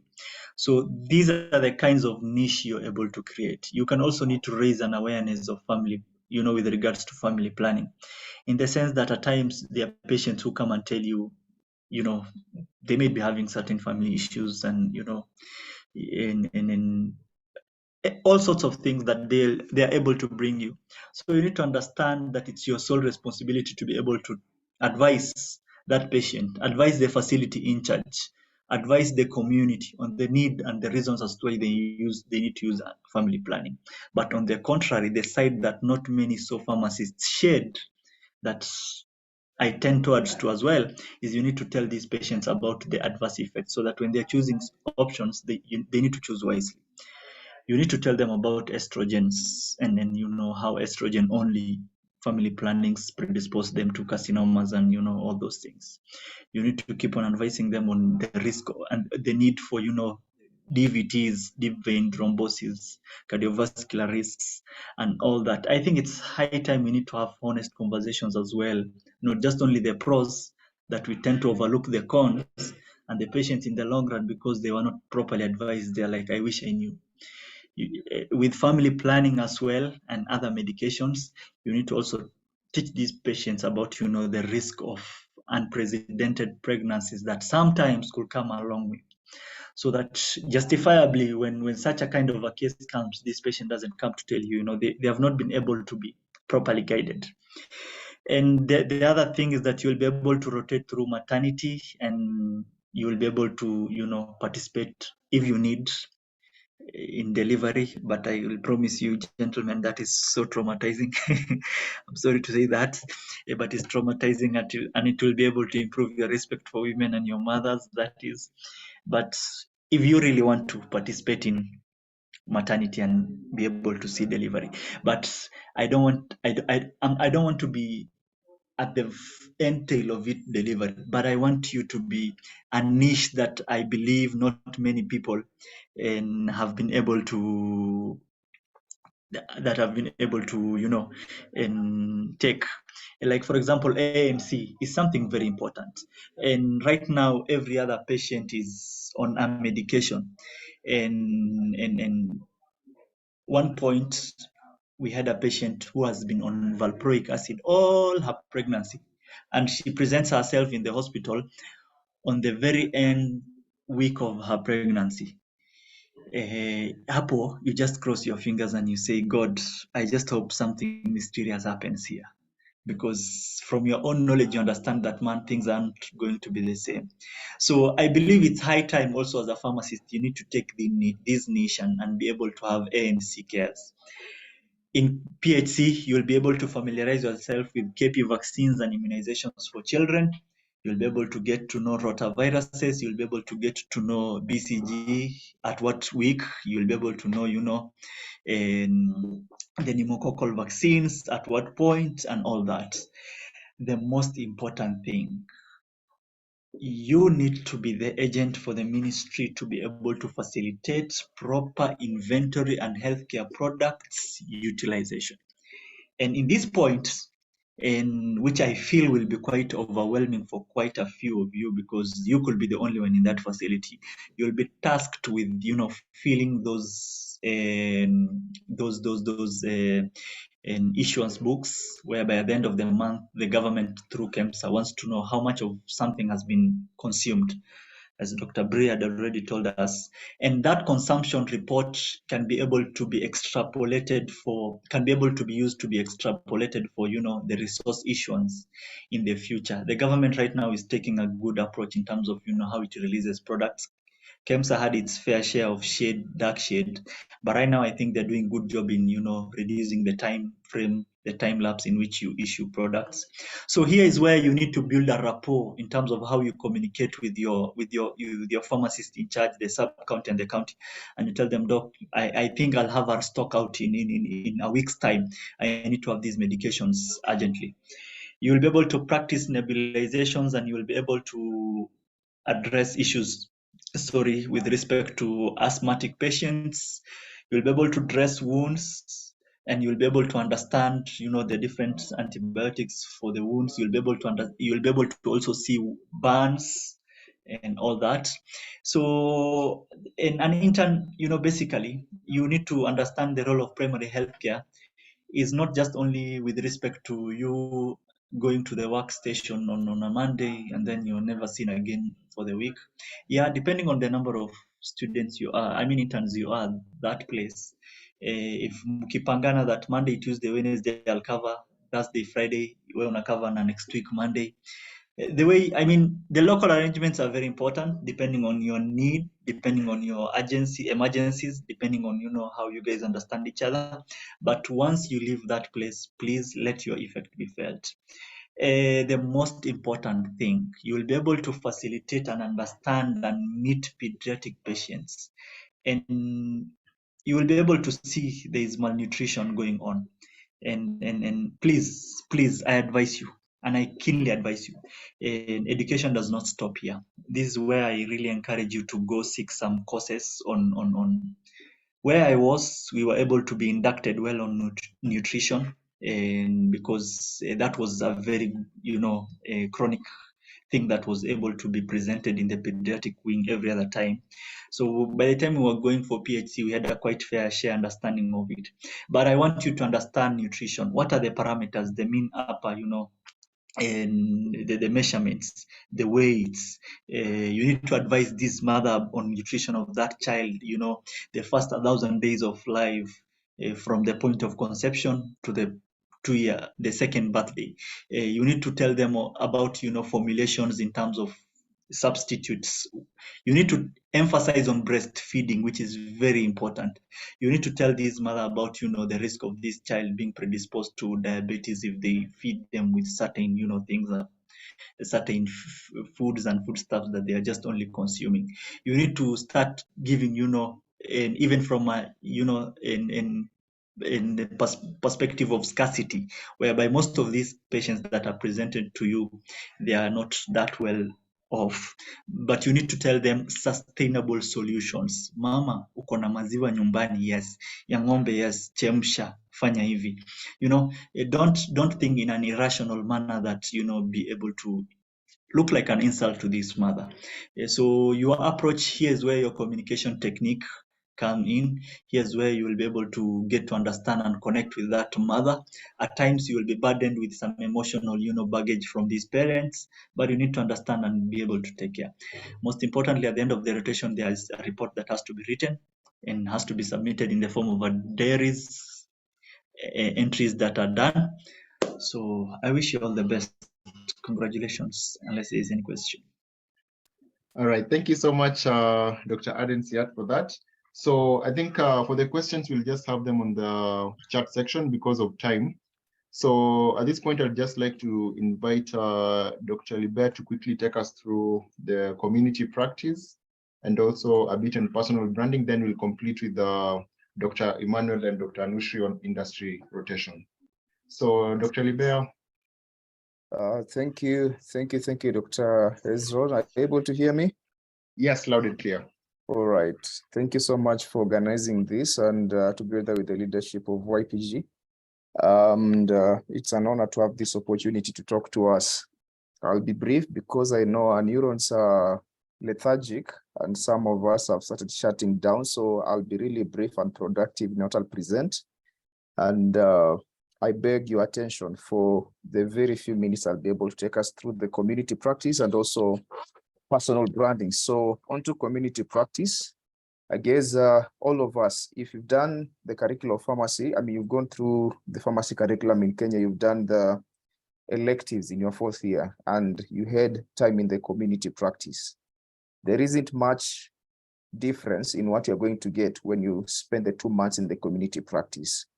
There'll be dispensing of drugs, and of course, you know that brand names are mostly used, but it's good also to know the molecule name so that you're able to substitute where the patient may not necessarily be able to buy or to afford the brand name that will be prescribed.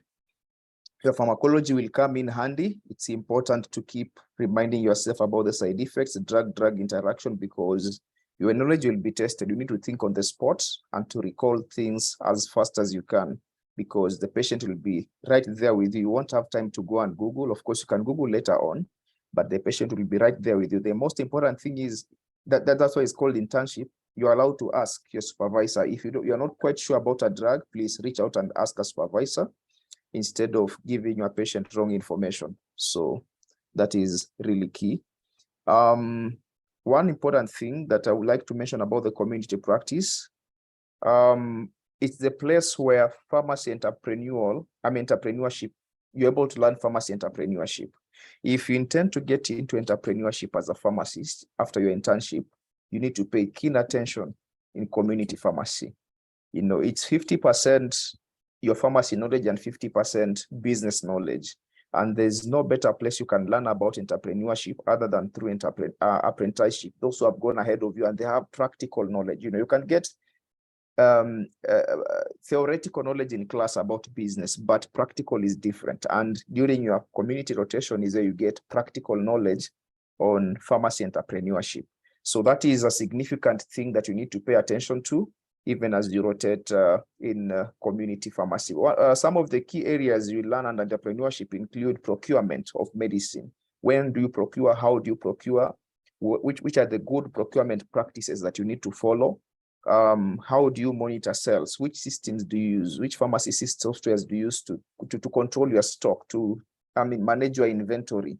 Those are some of the key things that are not necessarily emphasized. They are taught, yes, but they're not necessarily emphasized in pharm school, and yet you may need this knowledge when you step out of internship. So basically that is community pharmacy. Some community pharmacies do compounding, so please pay keen attention when handling compounding, because you can also create a stream of income. I know people who have created their own products out of the compounding knowledge they got, especially the skin preparations, and they're doing well. So you can also learn a thing or two and think outside the box and create your own product from the skills you'll get at the community pharmacy. Unless there's a question, please keep on posting in the chat section. I'll be able to respond even as the next speaker will be talking as I go through now the personal branding. So that is a community practice. Now let us talk about personal branding. And I'll be brief on this as well. I want you to look at your profession as a marketplace. It's sort of a market. The job place is a market, and you are taking the first step in getting into this market. Now, the school is a product development site. It's sort of a construction site where you are building a product, sort of a laboratory where you're developing a molecule or a product. Now, you've gotten to a stage where you're taking this product to the market to sell it. Now, you are the seller of that product, and the product you are selling is your pharmacy knowledge and skills. So you are in the job market selling your pharmacy knowledge and skills. And in this market, there are many sellers of this skill and knowledge. So what differentiates one from, all of you who are sellers of this product, the pharmacy knowledge and skill, you're competing for the attention of the buyer. The buyer is your employer, your potential employer. The buyer could be the business you want to start. And all of you are competing. You're competing for attention of this buyer. What will determine where the buyer will go to get the product is branding, or how well a seller markets their product. So that is basically branding. The concept of branding is you marketing what you know and what you can do. That is branding. And it's unfortunate that we are taught how to have the product, but not how to sell the product. So many people get stuck. We have very bright people in School of Pharmacies, very bright people. Pharmacists are among the brightest people in this country and the world, of course. So, but the bottleneck is in selling their products, in selling them. That's where many of them fail to advance, because they are not, either they don't know about branding, or they don't want to take initiative in that line. So branding is basically you selling yourself in the job market. You do not have to wait until you are done with the internship so that you begin selling yourself. You begin selling yourself immediately you graduate. You should have begun selling yourself. I know of people who began branding themselves while they're still in school, until people wonder, are you still in school, or where are you practicing as a specialist? Because they have branded themselves so well, and yet they're still students. So they have created that perception of value. People see them as people of value, and they put them at a certain category. They think they're specialists, and yet they're still a third-year student or fourth-year student, because they have branded themselves well. Now, how do you go about branding? There are many channels of branding yourself. One of it is social media. How do you use your social media as a pharmacist? Nobody will be able to read nobody will be able to read your mind or perceive what you know or what you're able to do unless you tell them. Otherwise, they won't be able to know. People outside here, people are busy. Nobody has time to read your mind of what you know or what you're able to do. So the best thing you can do is put yourself out there, put the things you know out there, and talk about them. Nobody will blow your horn. You have to blow your horn for yourself. So you put yourself out there and use social media to your advantage. One of the social medias that you can use is LinkedIn. Go to your LinkedIn profile and optimize it. Use good photos. Descriptions, put them there. You can always, you don't need to think, you don't need to come up with your own customization. You can get a profile that is doing well, or someone who has branded themselves well, copy ideas there and put on your profile. You want to be penalized for plagiarism. It's an open space. So LinkedIn is one of the areas where professionals can brand themselves. And when you brand yourself well, you move from a place of seeking for jobs, and actually employers begin contacting you. They ask you, are you open for this position? Are you open for this? It's you now to choose which positions you want, because you've put yourself out there, you've shared what you know, and you've shared what you're able to do. That is branding. Now, I would like to mention something about perceived value and real value. In the marketplace, what you are paid for. In the marketplace, what you are paid for is your perceived value. Very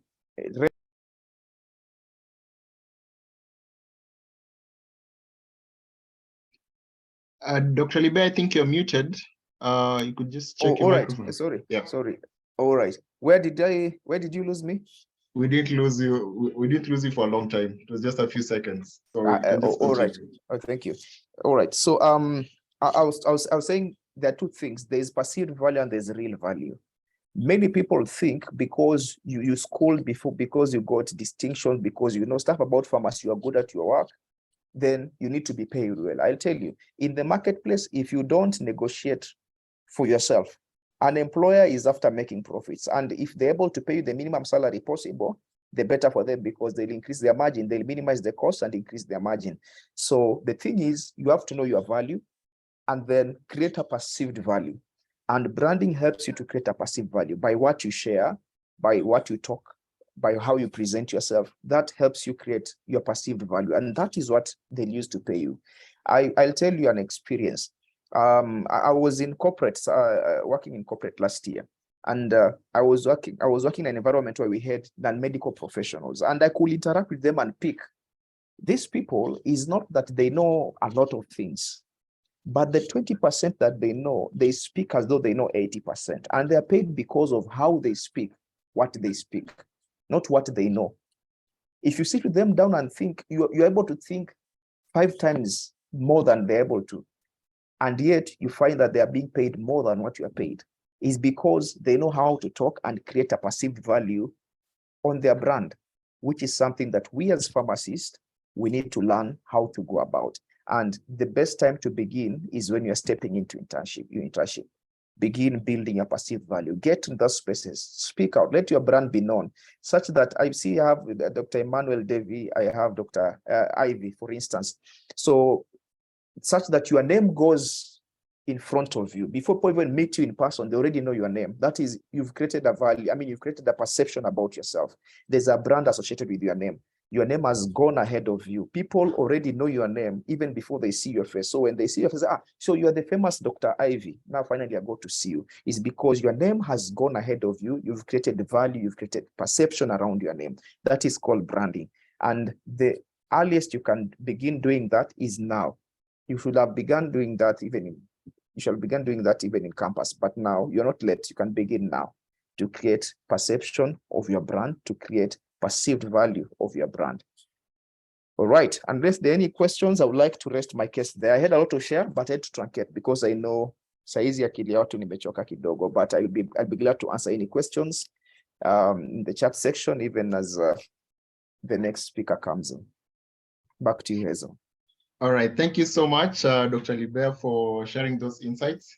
So I know you're also an author of a couple of books. Maybe you could share on the chat for those who would be interested, and also your LinkedIn account. I was just perusing your LinkedIn account right now, and I was just amazed by how for each and every section where you practiced before, you've highlighted everything that you learned in those areas, which I think is something that I'm going to also implement on my end. So maybe on the chat, you could just share the books that you've written and your LinkedIn account. So quickly, I'd just like to move next to the industry rotation. And in this section, we're also going to have a discussion on regulatory affairs. So I'll just hand over to, I think, Dr. Anushree, then we'll know how we're going to handle that section. So Dr. Anushree, if you can hear me? Hezron, I think we have a hand up by Faith Okello. Oh, yes. Faith, you can just unmute on your end. Oh, she's lowered it. Okay, so I'll quickly go through industry rotation. Regulatory affairs will be covered by Dr. Emmanuel. He's quite an expert in it, so he'll be able to give you the basics. So when you go into industry, what you're going to learn is that majority of the things that you've learned in university is probably not going to be applicable here. There'll be many things that you'll be learning which are new, but one of your most important factors that will come, one of your most studied subjects that will come about is your pharmaceutics, and also an aspect of pharmacology and clinical therapy, especially as it comes towards product labeling and the uses of the product itself, right? And identification of molecules. So in a brief note, what I want to do is I'm going to go through the various roles that are available on, within the industry. So first, when you go to an industry, know which industry you're going into, like the type. the manufacturing facility. For instance, if it's Lab and Allied, they probably have an antibiotics plant, then they have a normal manufacturing plant. You need to know why their antibiotics plant is separate from their normal medical manufacturing plant. In some cases, some manufacturing companies will also have a separate veterinary line where they produce veterinary products, which is also regulated by a separate body, but pharmacists usually do handle most of their registration. And in some cases, you might come into contact with sterile preparations. Then you also need to know the product lines that each manufacturing company has. For instance, is it tablets, capsules, ointments, creams, liquids, suspensions, and just have a general idea on how these products are manufactured. When you go into a manufacturing facility, you'll come across various departments, and all of these departments, as much as they function independently, they also have a cross-departmental function. So some of them would include marketing and sales, in which pharmacists may play a role in educating medical representatives in the marketing team and the sales personnel on product specifications, because this team on the ground will be the one that's going out to your doctors and your clinicians, your pharmacists, giving them info on products that have been developed. There are also some job opportunities for pharmacists present here. For instance, you could fill in a role of a medical representative, or if you're going to bigger companies, multinationals like GSK, Bayer, and the likes, you're more likely to even have a role of a product manager. So when you step into the industry, keep an open mind. Talk to these people as much as you might be posted in quality assurance or quality control, regulatory affairs. Also, keep an open mind, talk to these individuals who are in marketing and sales and figure out what roles pharmacists could play. It's very important. Another role that I think everyone here should know is company pharmacist. Is basically you're the superintendent of the site and your license is usually used. There'll be a set of job descriptions that usually come up with this role. Sometimes a company pharmacist could also be the quality assurance pharmacist at the same time, or even a regulatory affairs pharmacist. So I'll briefly give you a breakdown of all the roles and their definitions and what you should look out for. So basically, when you're looking at quality assurance, it's a very wide range concept. If you've learned about good manufacturing practices, you'll have an idea about it. So what it does, it governs all matter, all processes, whether they're individual or collective, in regards to quality of the drug. Their sole purpose is to make sure that the quality of the drug meets the desired specifications that the regulations and the specifications that are outlaid by regulations, right? So quality assurance also encompasses your GMP practices. GMP practices are your good manufacturing practices. They will fall under your quality assurance. At the same time, it also encompasses quality control. Now, quality control is now when you're going and testing on products and seeing their specifications. So basically, it's you've manufactured a tablet or you're in the process of manufacturing a tablet. There'll be some in-process checks and then there'll be some final product checks. You'll be probably doing physical checks to see the hardness, color, etc., microbial tests, stability tests, etc. And as you note these down, kindly ask questions on this, on why it's being done, what the rationale behind it is, and why we have a requirement for it to be done. I think it will help you build a better understanding. Apart from that, another role that pharmacists can usually fill is that of a production pharmacist. So production pharmacists usually handle everything that's going on in the production area, right from supervising all the staff that are in the manufacturing process lines, making your production plans. They could be weekly or monthly. Sometimes they liaise with sales. If sales tells them, okay, hey, we need 100,000 bottles of product X, they need to be able to ensure that there's a good flow, that they have all the raw materials, etc. So we'll be learning about that. Other than that, there'll be some key documents that I'd like to mention that you guys should probably look up. For instance, I think everyone on the panel has mentioned what an SOP is. That's a standard operating procedure.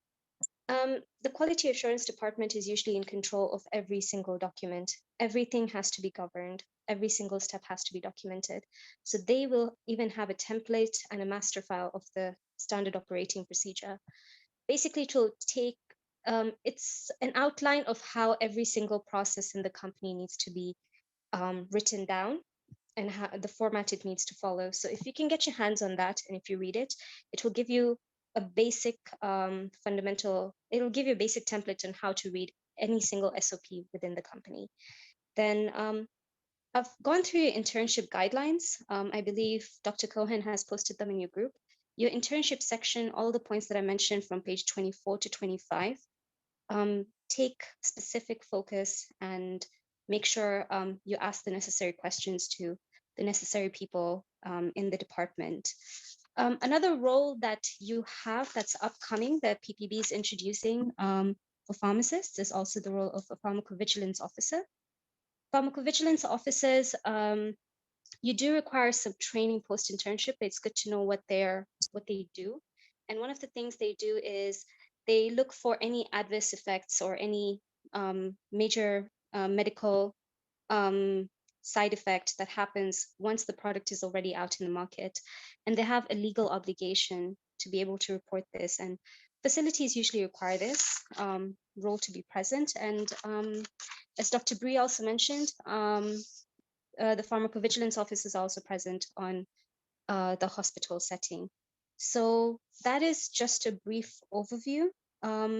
Please know what your 10 GMP rules are, your golden GMP rules. Another thing that you should be knowing is that there's certain guidelines and laws in place that govern the industry. You can find this on the PPB website, or in case if you need more information, do not hesitate to reach out to any of us in the YPG-PSK group. We'll be more than happy to guide you. Other than that, when it comes to your exams, one of the other things I remember being asked in my stage 2 exams was the types of recalls. So one of the other things that you need to keep in mind is, as much as you're manufacturing these products, sometimes they have key defects. I'm pretty sure you're seeing you've seen like Johnson & Johnson and the likes recalling some of their products back from the market.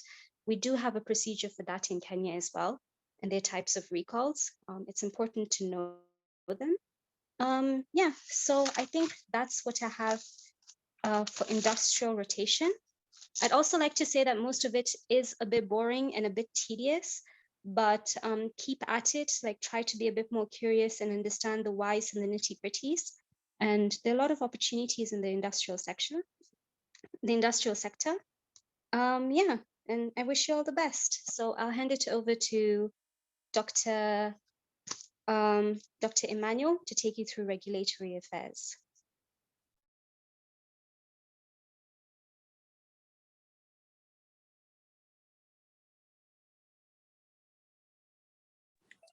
Yes, hello guys. My name is Dr. Emmanuel Davy. I'm a regulatory affairs specialist. I've been doing this regulatory affairs thing for close to 7 years, I think, or even more. I want to be brief as possible. Regulatory affairs, basically it entails registration of the product, obtaining the market authorization of a product in the Kenyan market. For example, let's say you are importing a product outside from Kenya.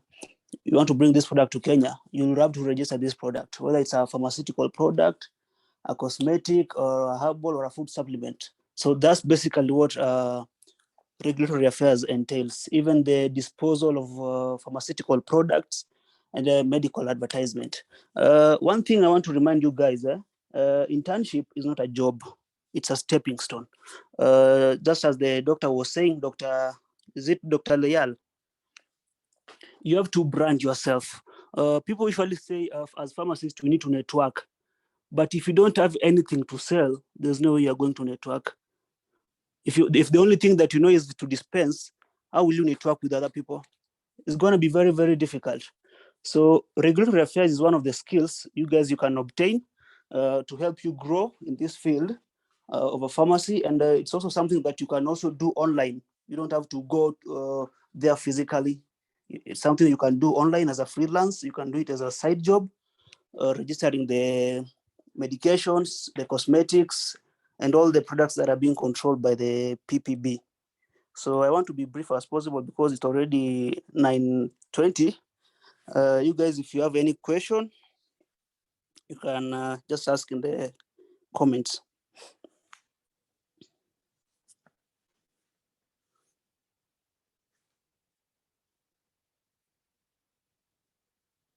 Back to you, Dr. Ezron. All right. Thank you so much, Dr. Emmanuel and Dr. Yeah. Anushree. So I don't know if you have any comments from the attendees, any questions you have?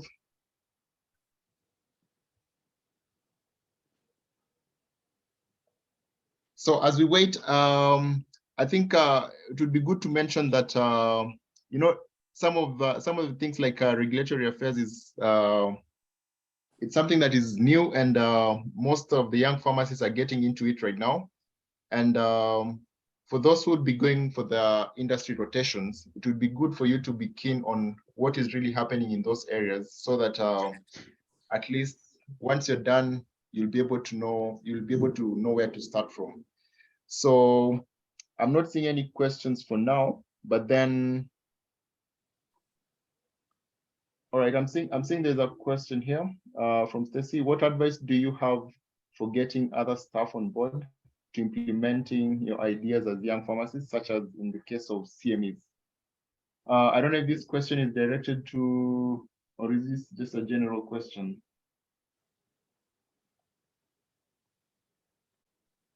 Stacy, I think yes? when it comes to CMEs, a good approach would be you can suggest it, and you can even talk to your supervisors. They'll be more than willing to have you do a CME, because continuous professional development is actually part and parcel of being a pharmacist.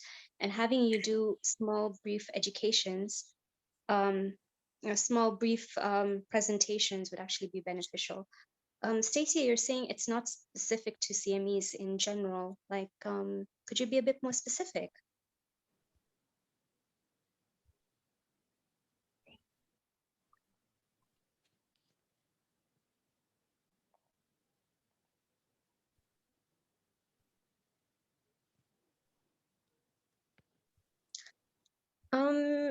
In terms of improving systems, I think you can have a group where you guys do, what do you say, brainstorming on ideas. You could actually form a small group and do a couple of brainstorming ideas and float it around, bounce it off each other, and see how what you mean actually by improving systems. And technically, there are a lot of courses that are available. Like I know Amref Health, for instance, has a course on strengthening of health systems within Africa. I think if you're looking at primary healthcare systems and strengthening, it's actually a good place to look at. And they do have a lot of discussion forums all across Africa on how to strengthen healthcare systems and improve them. I know within the industry, we also do have a lot of forums. We have a regulatory affairs forum, and we also do, I think even generally for industry like COPY and FKPM, that work on the implementation of good manufacturing practices and generally improving the standards of medicine manufacturing in Kenya and East Africa. So another thing I want to mention, regulatory affairs is more versatile in the sense that at the moment, since we have the EAC community coming up, you're more likely to even have a much more broader scope of practice, and not just in Kenya, but within the East African region. Many of the manufacturing companies you'll be going to, their clientele market is not just in Kenya. They'll be supplying within East Africa or even outside of Africa to like countries like Rwanda, Burundi, etc. That is something to really look into if you're interested. Stacey, I hope that answers your question. All right, thank you, Anushree. I'm not seeing any other question over here. So for now, I'd like to say thank you all, the presenters, for the good insights that you've given us. So I remember we had this discussion at some point with the YPG committee about having more CMEs on the industrial sector. mainly covering things like regulatory affairs and all that. So I'm hoping during that time, maybe Dr. Emmanuel and Dr. Anushree can also share more on that. So on the chat, we have, I see Dr. Libeya has shared his books. One is on passive income ideas for medics. I think that would be really good for everyone who's interested into making some more income, and also at the A to Z of retail pharmacy business. So maybe you guys could have a look at it sometime. Then I see we also have Sophie from Stanbic who's still with us. If you have any questions, you can just ask on the chat. So at this point, I'd like to welcome Cohen, who will give us the closing remarks. Cohen, if you can hear me, Can I interrupt briefly? Yes. Sorry. All right, so the industrial and the regulatory parts was a bit rushed, so we didn't go much into detail because of time. But in case any of you have, in any part of your rotation, if you have any questions or need any guidance or mentorship, kindly do not hesitate to reach out to YPG PSK. If we cannot mentor you, we will link you up to other professionals who are willing to mentor you and train you. That is all I'd like to say. All right, thank you for bringing that up, Anushree. Cohen, can go ahead. Yeah, so just before I give the vote of thanks, for the attendees, our pre-interns, I would say interns right now because they've picked their letters. I remember yesterday during our session, we had a gift from the PSK CEO, and just about now, I want to give away that gift.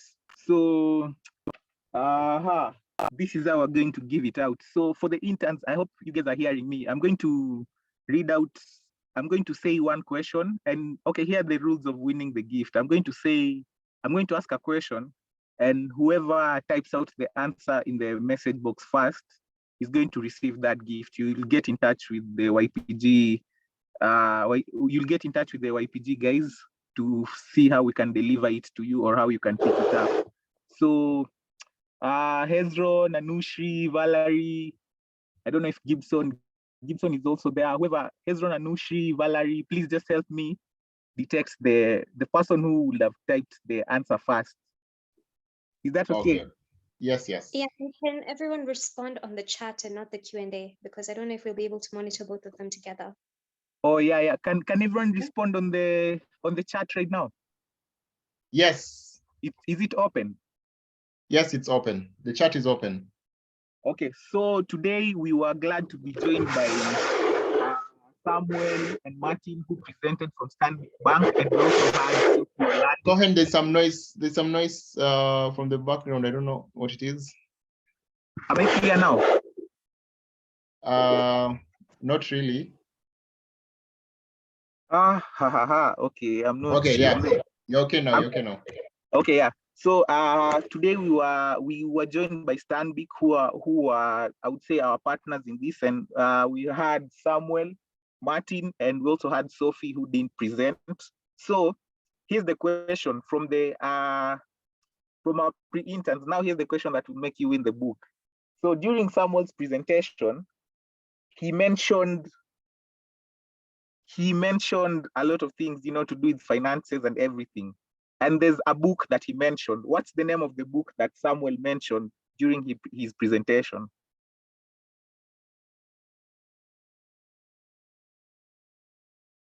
Hez, do you have an answer? Anushree, do you have an answer? Yes, we have a it's the Zoom user. So who's the winner? Stacy, yeah. Okay, yeah. Stacy. So Stacy's a winner. Okay, I'm seeing other correct answers but also. Correct answers, but yeah, unfortunately the rules were the first person to type it in. So you can confirm. You've said Stacy Hezron, Dr. Hezron. Yes. Dr. Anushree, can you confirm that that's the one? Dr. Valerie. Yes, it's Stacy. Okay, yeah, Stacy's a winner. Yes. And I know we might have a different Stacy. So Stacy, just I don't know how you give us your details so that we know it's you. Okay, Stacy, maybe just type your your full names there so that we'll get in touch with you, and then just yeah, we'll see. Hezron, please, Dr. Hez, please find out how we can get in touch with Stacy and have the gift delivered to her.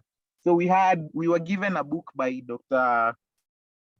Lucas Nyabero, the PSK CEO. So the book is wait, just give me just 30 seconds. The 5 seconds rule. Yeah, the 5-second rule by Mel Robbins, it's actually signed by the author herself. So it's actually a unique copy. Yeah.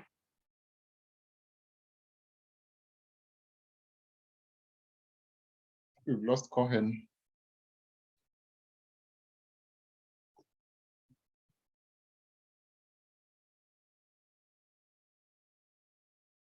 Anyway, yeah, so I see, yes, it's Stacy Muriuki, alumni of USAU. Congratulations for getting the book.